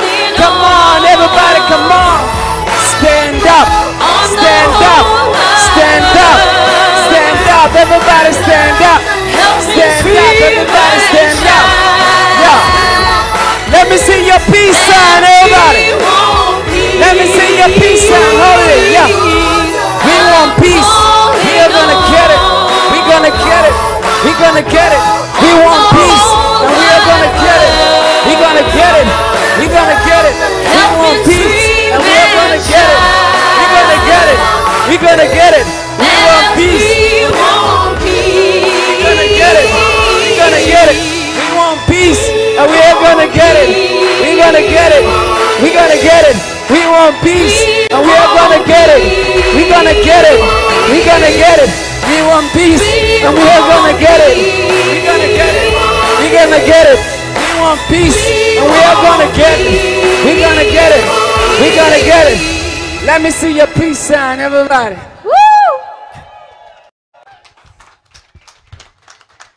Thank you. So before I go on, this is an amazing opportunity. I'm coming to perform in my country, and I'm given the same opportunity by another country of mine. So I'm a South Sudanese Canadian. So I want to be able to recognize some of my heroes here who are here with me. My mom, Honorable Dr. Angelina Tain, Minister of Defense, and also want to honor Dr. Mai, Representative Minister of Education. I want to do that. And also Ministry of Health, sorry about that. I want to also honor Honorable Awut Deng, Minister of Education. We have Abram, Ambassador Gordon Boy, Deputy Ambassador of South Sudanese, US and Canada. Then Honorable Ambassadors from my country, Julius Egbayami, Ambassador of Canada. Lincoln Berryman, Embassy of Norway. Marjan Schreiber, Embassy of Netherlands. Thomas Bruden, Embassy of Sweden. Michael Elder, Embassy of the United States of America. Johnny Baxter, British Embassy to Juba. So then we have UNICEF here, and there's other collaborators that made this event possible. So I want to say thank you for coming for this special day, which is marking the International Day Against the Use of Child Soldiers. So before I move on, I want to begin with a question. Who owns your mind? Look at your neighbor and ask them, who owns your mind? Who owns your mind? So I go to schools, college, universities, and conferences, and I ask that simple question. A little kid put his hand up and he said, sugar owns his mind. And then there was a man in Utah, he put his hand up and he said, a Somali woman's on his mind. Who owns your mind? Because the battles are fought in the mind and they are won in the heart. And whoever owns your mind owns you and everything you create. What owned my mind was fear, worry, anxiety, poverty. But what dominated my mind the most was something called trauma. What is it? I call it a soul murder, a mental genocide, an invasion of demons to occupy space in your mind. So you have flashbacks in the day and nightmares at night. Where did it come from? It's rooted in my childhood experiences. I was born in the 80s when my country was at war with itself. You know, the problem with trauma is some people don't know they have it. Some knows it, don't know what to do about it. Some may seek help and it could take them a lifetime to heal. And so I asked my sister, Nyarwach, what does trauma mean to you? Because during the war, she was raped several times. And to me, it feels like hell has been put in. What she said, hell poured in her. And her body is burning all the time. Waiting for any person to scratch her bit and she wants to burn her, to feel the same fire that she's feeling. Now some people, you know, here maybe your trauma could be a car accident, business deal going wrong, could be anything. So mine is rooted in my childhood. And in the war, it took the soul of my village. The thing that I was connected to was taken away. All my aunties from my mother's side, all of them died. All my uncles has been claimed by the war. My mom too was claimed by that war. By the age of 7, my father told me I'm going to go to school in Ethiopia, where I ended up becoming a child soldier. And so, in this day, we're marking that, this day. But I'm personalizing my journey. I'm going to take you on a journey of how my childhood experiences has laid a foundation to which I'm able to find a value. Because what I know is suffering is essential for every human being. And when you don't find a meaning in your suffering, you exist to suffer. And so, each one of us has to develop their own philosophy to guide them in their life to find a meaning. It could be hugging a tree. Some of you sometimes see me, I wear a bed sheet and they think Emmanuel is nuts. But sometimes when I put that bed sheet, it gives my life a meaning for that day. You know, someone else maybe is smoking weed. And you tell her you're smoking too much weed. for that moment is helping them with their issues. And when they find something else, they'll go for it. You find somebody else is holding on to their bottle every day. They fall up, wake up, they take it one more time, and it's helping them. But me, I found different ways to which I can be able to manage my challenges. So I want to do a spoken word called forced to sin to take you on a journey. So when I say forced to sin, you can go with me, forced to sin to make a living. Can we do that? Forced to sin to make a living. Forced to sin. It's so cool to make like government officials and ambassadors to rap. You have an opportunity. You have an opportunity to feel cool. Okay, so let's go. Forced to sin to make a living. Forced to sin. Forced to sin to make a living. Forced to sin. Forced to sin to make a living. Forced to sin. Forced to sin to make a living. Sometimes you gotta lose to win. Never give up. Never give in. My dreams are like torment. My every moment. Voices in my brain of friends I was slain. Friends like Loal who died by my side of starvation. In the barren jungle and the desert plain. Next was I, but Jesus heard my cry. As I was tempted to eat the rotten flesh of my comrade, he gave me comfort. We used to raid villages, stealing chickens, goats and sheep, anything we could eat. I knew it was rude, but we needed food. And therefore I was forced to sin. Forced to sin to make a living. Forced to sin. Forced to sin to make a living. Forced to sin. Forced to sin to make a living. Left home at the age of 7. 1 year later, I lived with an AK-47. By my side, slept with one eye open wide. Run duck, play dead and hide. I've seen my people die like flies. But I've never seen a dead enemy, at least one that I've killed. But still as I wonder, I wouldn't go under. Guns barking like lightning and thunder. As a child so young and tender, words I can't forget, I still remember. As a sergeant command, raising his hand, no retreat, no surrender. Yigish, I carry the burn of the trauma. War child, child without a mama, still fighting in the saga. Yet as I wage this new war, I'm not alone in this drama. No sit or stop, as I reach for the top. I'm fully dedicated like a patriotic cop. I'm on to fight day and night. Sometimes I'm doing wrong in order to make things right. It's like I'm living a dream. First time I'm feeling like a human being. The children of Darfur, your empty bellies and the telling nights, you that I'm fighting for. Forced to sin. Forced to sin to make a living. Forced to sin. Forced to sin to make a living. Forced to sin. Forced to sin to make a living. Sometimes you gotta lose to win. Never give up. Never give up. Never give in. Never give up. Never give in. For child soldiers' rights, for women's rights, for justice, equality, and freedom for all, we shall never give up and never give in. Let me see your power sign, everybody. Never give up and never give in. For our dreams and our visions to make this world a better place. We shall never give up and never give in. Thank you. Thank you.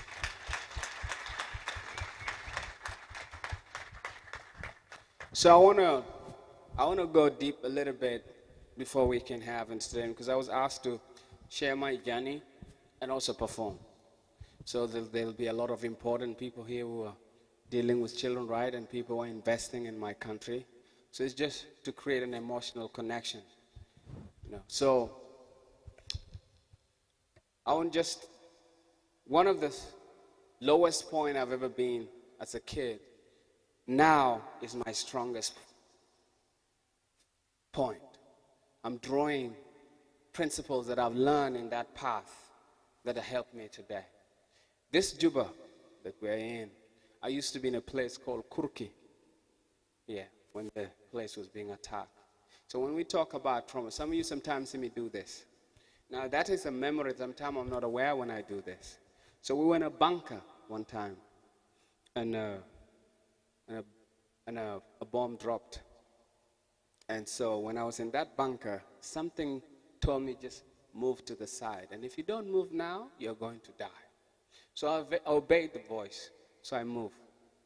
When I just moved like less than a second or 2 seconds, a sharp object from the bomb that fell outside just came and passed almost through my throat and hit the part I was in. And everybody there, because of the energy that it came and pulled me apart, so everybody thought probably I was hit. And so now when we talk about trauma, those are flashbacks. Sometimes your hand, you remember it and you go like that, or you're not aware. So sometimes you see me maybe like I'm holding my throat like this. So those are some of the side effects, but it doesn't impact me. Now I can draw something positive out of it. So in this Juba area, an escape was planned. And we were told the journey was going to take us 1 month. It took us 3 months. And we were told at this moment, when we ran out of food, we applied the basic soldier skill. So basically, we could eat anything. There was no water, and we would wipe our hand on the grass, and we'd lick it several times. That was our water.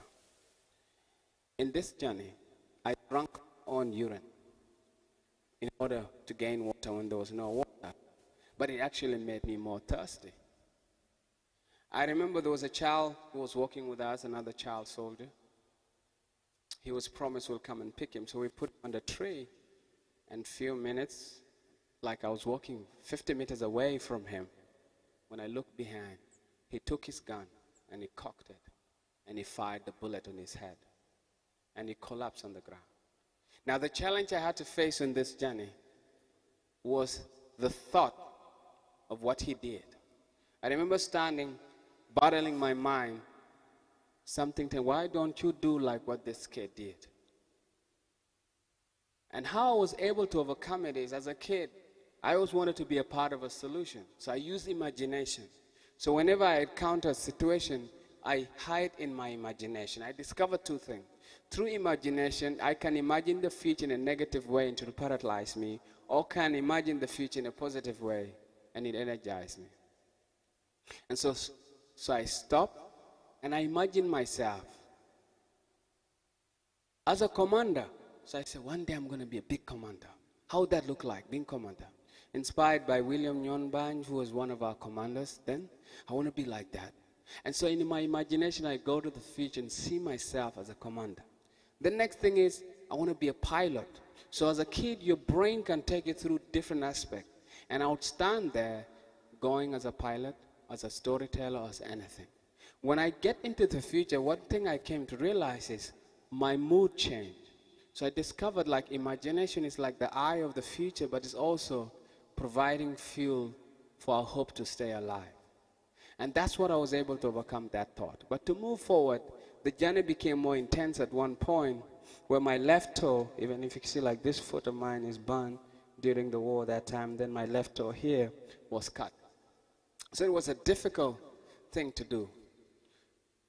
We arrived in this much difficult situation, and probably most of the South Sudanese may not have heard about this, you know, because here in our country, everybody like to cry inside, and they never want to show their tears.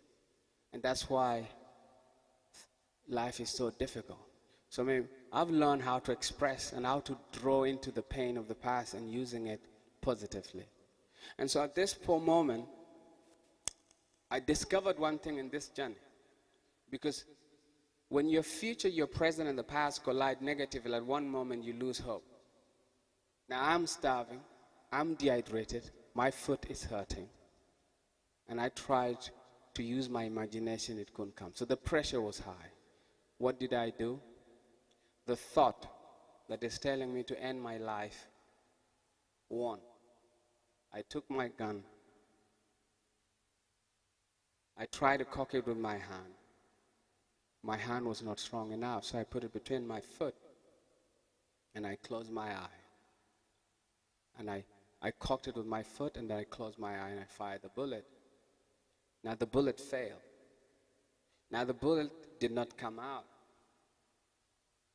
Sometime I would remember that moment, how I heard the click, but the bullet didn't come out. But a voice and the pain of my foot because of the shock disappeared.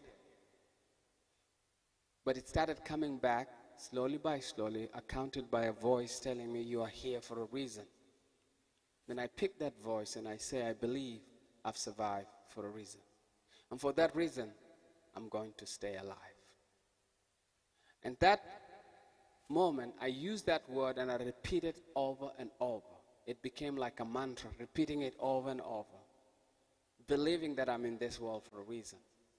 It became an energy that allowed me to go throughout the journey, where I was able to face other challenges. I remember that time after saying that word all over and over, I was able to move. The pain was still in my foot, but after a while, by living in my head in a positive way, the pain disappeared. That night, I slept so well. So we encountered other challenges on the way. And those challenges, now here, my imagination was one of the tools that I was using in my survival, but now I'm accompanied by something else called believing that I'm in this world for a reason, and I'm going to be a part of a solution. So now my building motivation is reasons why I should stay alive. So life is full of tests. You overcome these challenges, another one comes. So another challenge came. We arrived in a swampy ground, and in this swampy ground, what happened is, when you fall in this water, because everybody else is tired, you look everybody's moving so slow forward, and when you fall in this journey, I have one of my colleagues here who are in the same journey. It's called General Lul.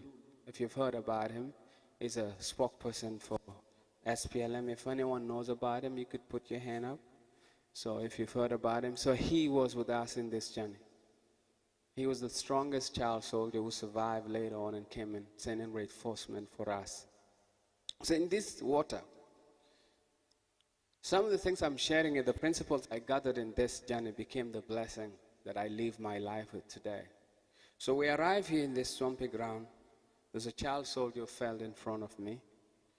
And as he was drowning, a bigger soldier tried to pick him up. He didn't have energy. They both drowned. So I stood there.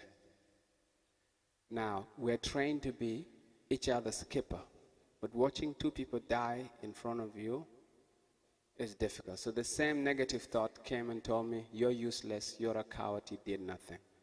The only way I was able to overcome it is to say, I believe I've survived for a reason, and for that reason, I'm going to stay alive and tell that story.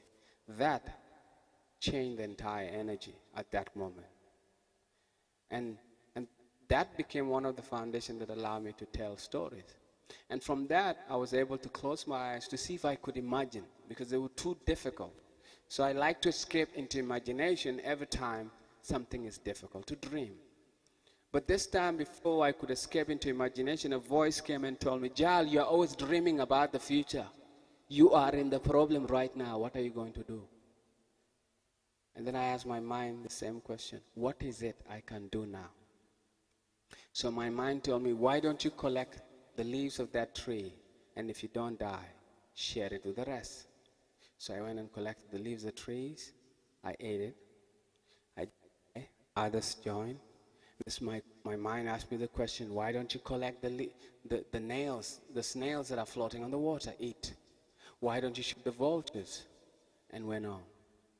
The next thing is, why don't you shoot the vultures that are eating dead bodies? What did I learn in this journey? I came to realize our perspective can block us from opportunities. Our beliefs, because I come from a place where we don't eat frogs, we don't eat snails. We had adults that died because of those beliefs. So our beliefs can also blind us or open opportunity. For example, I used to have a belief as a kid, Dinka eat people. And as a kid, my friend will sleep next to me. He's my best friend, but I'm scared that a tail will pop in his ass and then beat me at night. So imagine your best friend you play football with, but at night you sleep with the opposite side. And my friend is called Vincent Mawel. If you don't know him, it's in Australia, but he's from the Barkazal side. And all us, we have believed the Barkazal people eat people. So imagine how terrifying a belief can do for you. Now you may even believe like, oh, the Congolese have this, or black people are this, or white people are this. So what I can say is this journey has opened my mind to be able to have an open mind to things, or widening our perspective. And so I close this. I survived this journey. I ended up in a place called Word, where I met a British aid worker called Emmanuel. So arriving in Kenya, that's when I came to realize what trauma is. We have nightmares. Going to school was difficult. A teacher would teach me, and the pen would get stuck in my hand. I have a flashback of what happened. Can you imagine? My head became so thick that I was able to repeat one class 4 times. This head was not taking things. I love maths, but maths hate me. So, what did I discover? Music, sport, all the other stuff. Those are the things that I was interested in. I love maths, but when I do other sport, I discover through this thing I'm able to create mental space. So when I have mental space, now I can go and read a book. So when you look at the art, when you see us dancing this way, we have issues. If you have no issue, you go to school, you get straight A's. You know? But us, our brain could not take it. And I'm sure there's some commanders here have trying to get their PhD and go back to school. They are finding it hard. Kids, little bits, beat them in school. But if they can play football a bit, dance a little bit, and sweat and do something, and then after that moment go and grab a book and read, you create mental space, you read. And to fast forward through the beliefs and consistencies, I was able to go to University of Westminster. One time I got maths 100%, physics 98%. So it's possible to believe and change our lives. So now, what I want to leave is a message for South Sudan is for the young people here. Let's dream. As we heard from our ambassador, Julius from Canada, he came from a village where there was no water, but he had a vision that he's going to go to school. And now from that village, now he's an ambassador to Canada. It doesn't make sense. I went to, it doesn't, does it connect? Yeah?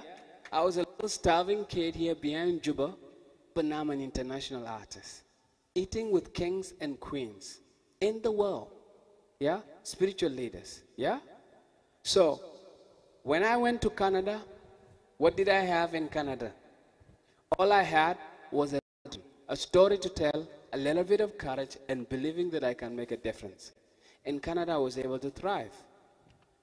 Somebody asked me, what do you think about Canada? I call Canada heaven, because I know where I come from. Now, maybe for some artists here, you could see my music videos are shot by grants from Canada. Can you imagine? Like, wow, I want to go on tour. Let's say I want to go to Europe. How many dates? They pay for your hotel. They pay for your band members. You know, I wish South Sudan can do this, that they have a grant just to promote artists. And I asked, why is Canada doing this?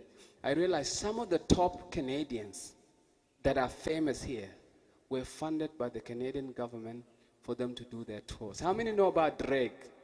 This South Sudan knows about Drake? Yeah, Nelly Furtado, all of those people were funded. So sometimes art is a good thing, and I hope that our country will take this serious. It's the cheapest way to advertise your country. Cheapest way. Like Bob Marley, if you think about Bob Marley, what do you think about? Jamaica. Now all women every summer goes to Jamaica. Yeah, one love. You know? Jamaica economy is what is driving Jamaican economy? Music, yeah? Especially reggae. So, right now we're going to have a good time. So this is a beautiful day. And sometimes, some of you have curfews. But this is Gua, my first hit song that gave me international attention. So let's go.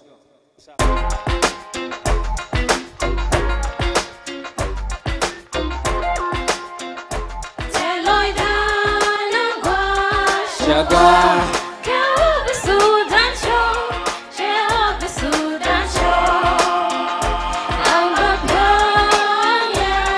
I pay.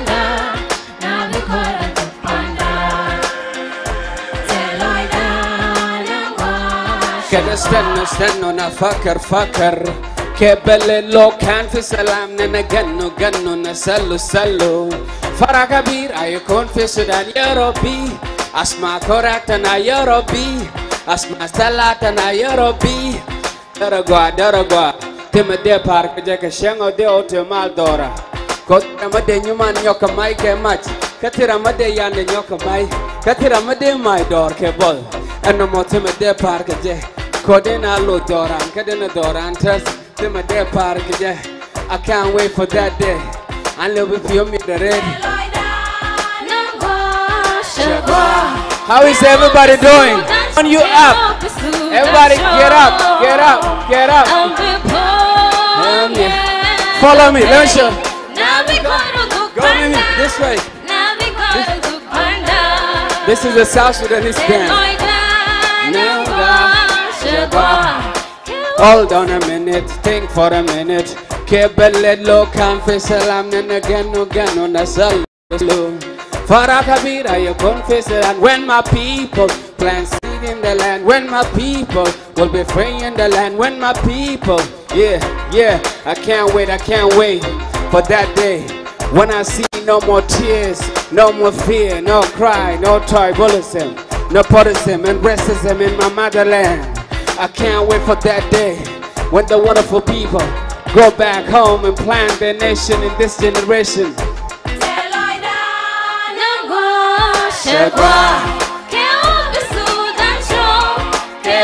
Sudan show. I'm the I pay. Now we call a look panda. Now we call a look panda. Say Loida, 19 years I was fading 25 years of hopelessness. As I sing this song, I'm strong. I dedicate it to the lost souls. Every second, every year, every hour as I grow older. I'll never ever forget you.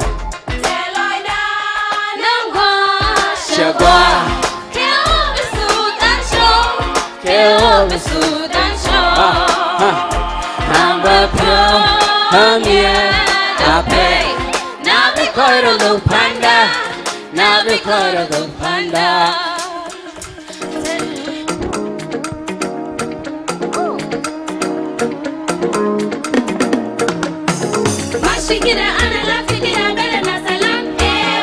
كلنا أكوان بلنا الجميع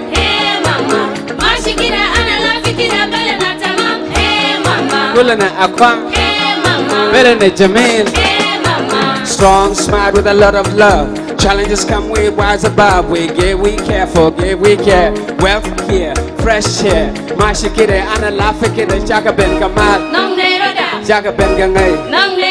Jaka Ben Gangay. I will say, Wanaka got Kaye, my boy, hey. A boy. I will say, Wanaka got Kaye, my boy. A boy. Mashikide, Analafikide, Belena Salam, hey, mama. Kulana Akwan. بلنا الجميل ماشيكنا أنا لافكنا بلنا تمام هي ماما كلنا أكوان بلنا الجميل Hey Juba, are you with me? Can I hear a big scream? Alright, go with me this way. Let me see both of your hands like this is how South Sudan dance. That's how they do it. Go.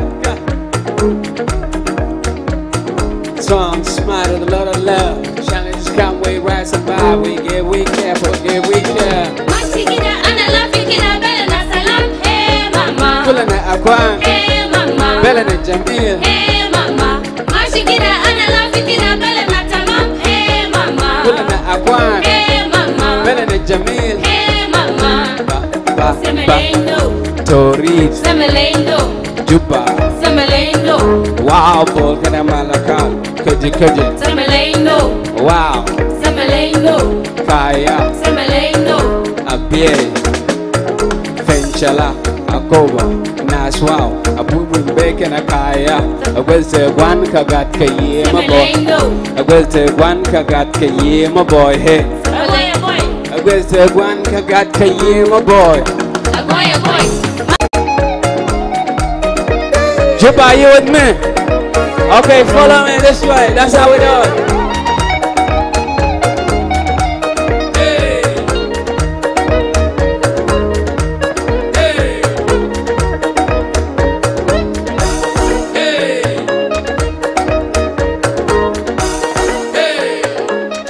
Boom. All right, everybody follow me. Let me see your hand like this.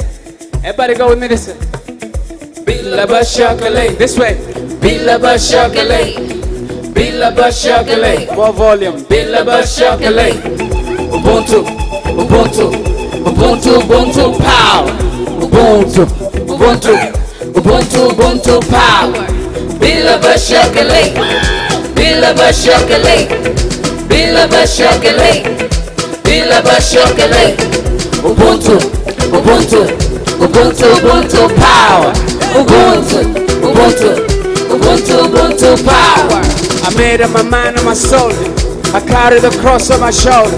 This cause has made me bolder, better, stronger, freedom fighter. Lamdoma sharba, sharba. Tama butcha dengan sharba. Spread everywhere, pressure in the air. Be the balance to make things fair, fair. Do you know about killer robots making decisions to kill or not? Our world in a mess, let's fix it. Don't bury your head in the sand like a nose switch. Come on, do something. Might take it and get it. Be the love, be the medicine. You go. Billaba chocolate. Billaba chocolate. Billaba chocolate. Billaba chocolate. Ubuntu. Ubuntu. Ubuntu. Ubuntu. Power. Ubuntu. Ubuntu. Ubuntu. Ubuntu. Power. Billaba chocolate. Billaba chocolate. Billaba chocolate. Billaba chocolate. Ubuntu. Ubuntu. Ubuntu. Ubuntu. Power. Ubuntu. Billaba chocolate. Billaba chocolate. Ubuntu. Ubuntu. Ubuntu. Ubuntu. Power. Ubuntu. Ubuntu. Ubuntu. Power. Billaba chocolate. Billaba chocolate. Billaba chocolate. Billaba chocolate. Ubuntu. Ubuntu. Ubuntu. Ubuntu. Power. Ubuntu. Ubuntu. Ubuntu. Ubuntu. Power. I am what I am because of you, Young Lil. Young Lil, get them, Young Lil. Get them, Young Lil. You are what you are because of me, Young Lil. Young Lil, Ubuntu, Young Lil. Young Lil, Ubuntu, Young Lil. Go with me, Young Lil. Let's go. Adonye, Adonye. Adonye, Adonye. Adonye, Kamasake. Adonye, Kazungola. Here we go. Adonye, Adonye. Adonye, Adonye. Adonye, Kamasake. Adonye, Kazungola. Adonye, Adonye. Adonye, Adonye. Adonye, Kamasake. Adonye, Kazungola. Everybody go with me. Let me see your foot like this. Adonye, Adonye. Adonye, Adonye. Adonye, Kamasake. Adonye, Kazungola. Here we go. Adonye, Adonye. Everybody. Adonye, Adonye. Adonye, Kamasake. Adonye, Kazungola. One more time. Adonye. Billaba chocolate. Billaba chocolate. Billaba chocolate. Billaba chocolate. Ubuntu. Ubuntu. Ubuntu. Ubuntu. Power. Ubuntu. Ubuntu. Ubuntu. Power. Billaba chocolate. Billaba chocolate. Billaba chocolate. Billaba chocolate. Ubuntu. Ubuntu. Ubuntu. Ubuntu. Power. Yo yo yo yo nyawaka. Yo yo yo yo nyawaka. Come forward. Yo yo yo yo nyawaka. Yo yo yo yo nyawaka. Rock a boom, tell like a boom, hey yeah, a boom. Bet now I'm ring on manga. Cook for you, now we live together. Rock a boom, tell like a boom, hey yeah, a boom. Bet now I'm ring on manga. Cook for you, now we live together. We yeah, we yeah, we yeah, we yeah, we yeah, we yeah. Aguye, aguye, aguye. Aguye, nyamindi, aguye, aguye, aguye. Aguye, aguye, aguye, aguye. Kiro alborche, aguye, aguye, aguye. Anyamaga, aguye, aguye, aguye. Koyoge, long aguye, aguye, aguye. Aguye, aguye, aguye, aguye. Yo, yo, yo, yo, yo, wana. Aburu, buru, mitir, kachakana, bur. Yo, yo, yo, yo, yo, wana. Aburu, buru, mitir, kachakana, bur. Yo, yo, yo, yo, yo, wana. Aburu, buru, mitir, kachakana, bur. Yo, yo, yo, yo, yo, wana. Abum, bum, shakalaka, kare, gara, love. Like the way you do your sing up. You do your thing. Like the way you make me sing up. You make me sing. Shout Taji, can I shout to go? Open heart and open mind. And they oh, and then and you wanna go. And they yo. And then and you wanna go. Madonga, manang, take it, yeah. And you wanna go. Wash on, my den, I long. Take it, yeah. And you wanna go. I put a bit of a thing, it's a kind of board. Yo, you wanna. I put a bit of a thing, it's a kind of board. Yo, you wanna. I put a bit of a thing, it's a kind of board. Yo, you wanna. I put a bit of a thing, it's a kind of board. Yo, you wanna. Sugar, nyama kwai. Thelma bora, potent, long array. Incredible, wonderful, beautiful. So sweet, so kind, so natural. Energy, a force like a gravity. Cutie, a girl with a dignity. Laya digu, nyal naga digu. Laya shandu, nyal naga shandu.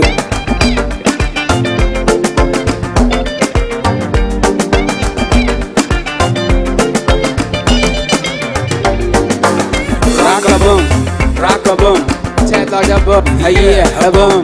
Better nyama ring on manga. Cook for you, now we live together. Rock-a-boom, take like a boom, a boom. Better nyama ring on manga. Cook for you, now we live together. Didn't get a kind of boom. Yo, wanna. A buru, didn't get a kind of boom. Yo, wanna. A buru, get a kind of booty. Yeah, yo, wanna. A buru, get a kind of booty. Yeah, yo, wanna. Thank you.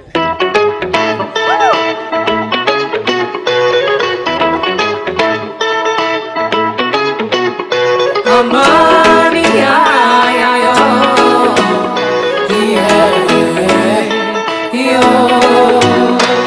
Shama for so good.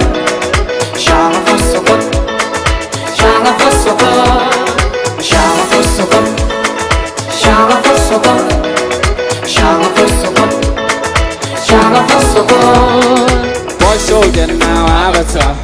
We'll fight with Lucifer. I survive Lord of massacre. And then God is far. I walk in my purpose and I'm sing with everything. Hallelujah. I will say good. Hallelujah. I will say good. Hallelujah. Amani ya yo.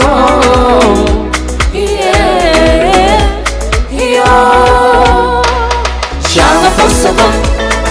Shanga Fosaba. Shanga Fosaba. Shanga Fosaba. Shanga Fosaba. Shanga Fosaba. Shanga Fosaba. Shanga Fosaba. Amani ya yo.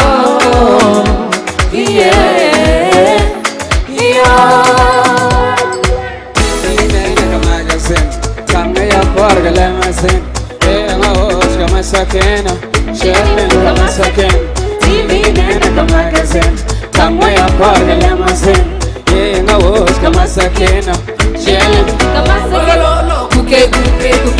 Kuke, Maramala, Kula, Kusela, Kasala Mayo, Walolo, Kuke, Maramala, Kula, Kusela, Kasala Mayo, Shanga Fosako. Shanga Fosako, Shanga Fosako, Shanga Fosako, Shanga Fosako, Shanga Fosako, Shanga Fosako, Shanga Fosako. Amani ya yo,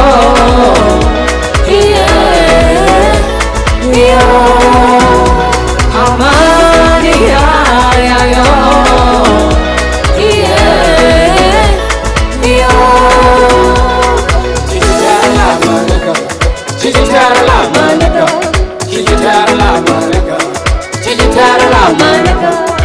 Chijitara la manaka. Chijitara la manaka. Everybody. Chijitara la manaka. Chijitara la manaka. Chijitara la manaka. Chijitara la manaka. Chijitara la manaka. Chijitara la manaka.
Are you having a good time?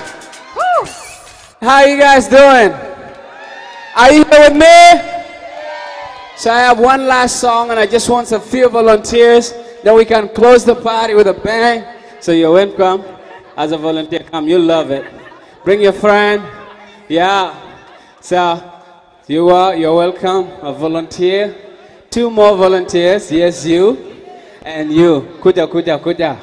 Okay, come upstairs here. Come here, up here. So everybody else, look at me. I want to show you a simple dance that we can do together and we can close this amazing moment. All right, everybody, look for space, you know, this way. I know maybe some of you are wondering what's going on. I have some merchandise there. If you ever get a chance, you can look at that corner later. But everybody, this way, this way. So we go like this. 1, 2, 3, 4, 5, 6. 1, 2, 3, 4, 5, 6. And then we go like this. 1, 2, quack, quack. 1, 2, quack, quack. 1, 2, quack, quack, ta ta ta ta ta. Don't just watch. Let's have a good time. Drop it, DJ. Let's go. Let me see your hands like this, everybody. Here we go. Amen balang siya ko ilwatora. Amen balang ya malo shara. Here we go. I'm playing pressure. Give the best up. Build the nest. Show success. Kindness will kill the mess. She's my royal highness. She danced with me with a massacre, holding me like a baby. I gave my all on me, Shakara me penny, now Charlie, I have found the way. The Lord, I found the way. And my father, long as I do start shoving. Now Charlie, I found the way. The Lord, I found the way. And my father, long as I do start shoving. She told me to show her my power. Everybody. She told me to show her my power. She told me to show her my power. She told me to show her my power. Everybody, back it up, oh back it up, back it up. Come on, come on, come on, come on, back it up, oh back it up, back it up. Come on, come on, come on, come on. Here we go. And balang share kwe watora. And balang ya malo shara. And balang share kwe watora. Here we go.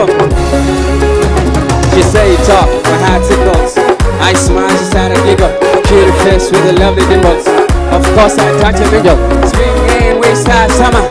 Where they gave me a quick cover, we took some time, went for dinner. That's when I became a winner. Lehe, lehe, lehe, lehe, lehe, lehe. Everybody, here we go one more time. Lehe, lehe, lehe, lehe, lehe, lehe, lehe. She told me to show her my power. She told me to show her my power. She told me to show her my power. She told me to show her my power.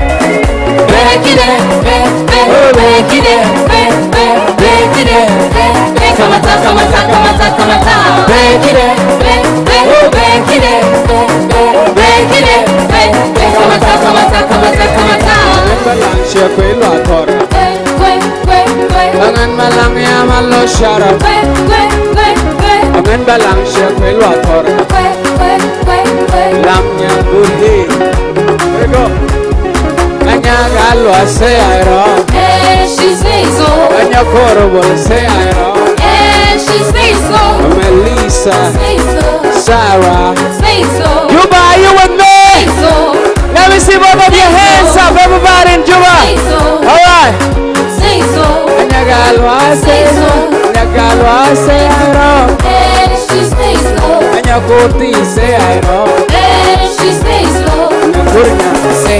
She told me to show her my power. Let me see a power sign. She told me to show both of your hands together. Here we go. She told me to show her my power. She told me to show her my power. Back it up, back it up, back it up, back it up. Come on, come on, come on, come on, back it up, back it up, back it up. Come on, come on, come on, come on. All right, everybody to the side, this one. I want to see everybody this way. Okay, here we go like this.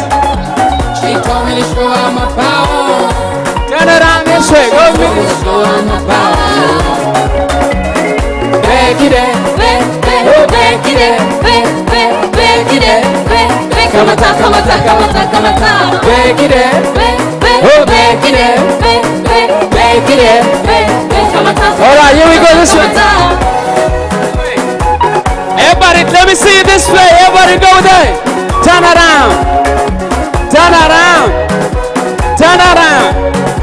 Turn around. Okay, shift side one more time. Turn around. Turn around. Turn around. Hold it there. Hold it this way. That way. Give it. All right, let me see it. Move forward a little. All right, here we go. Backward. Backward. Backward. Backward. Forward.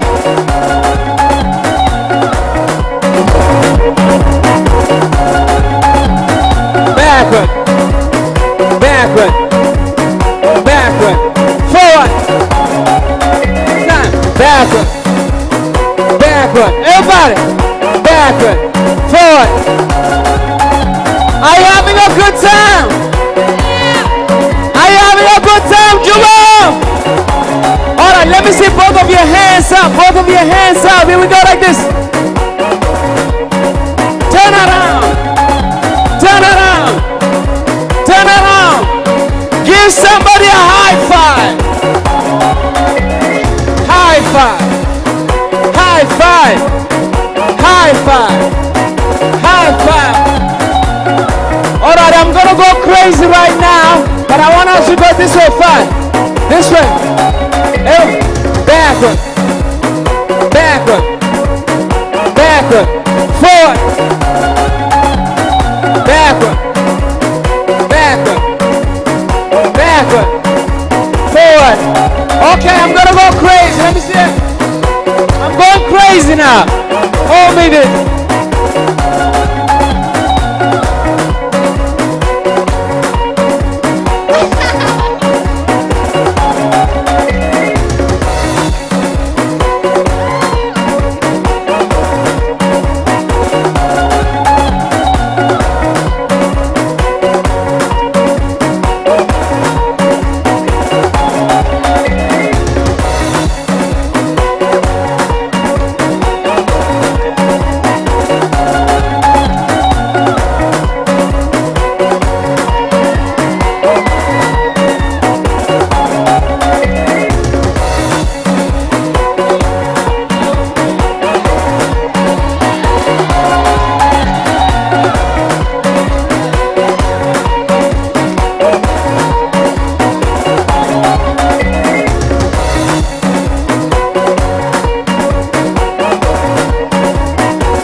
belly, toes.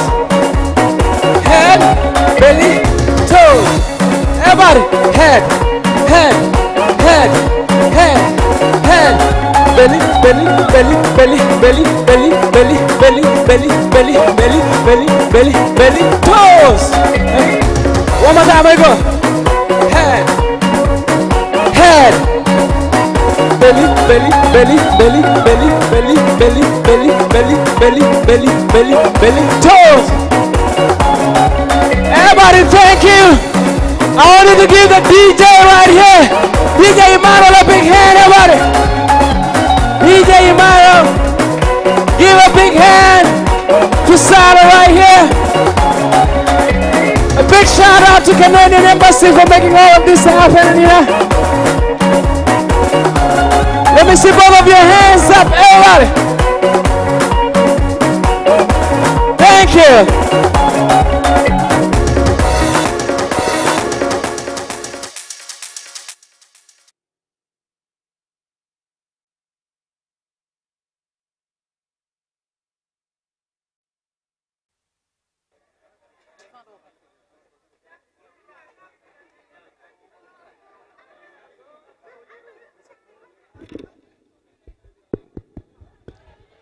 you. Thank you so much, Emmanuel Jal and his support system, Sarah Atoj. A huge shout out to our background team, DJ E and Daniel. I don't know where he is.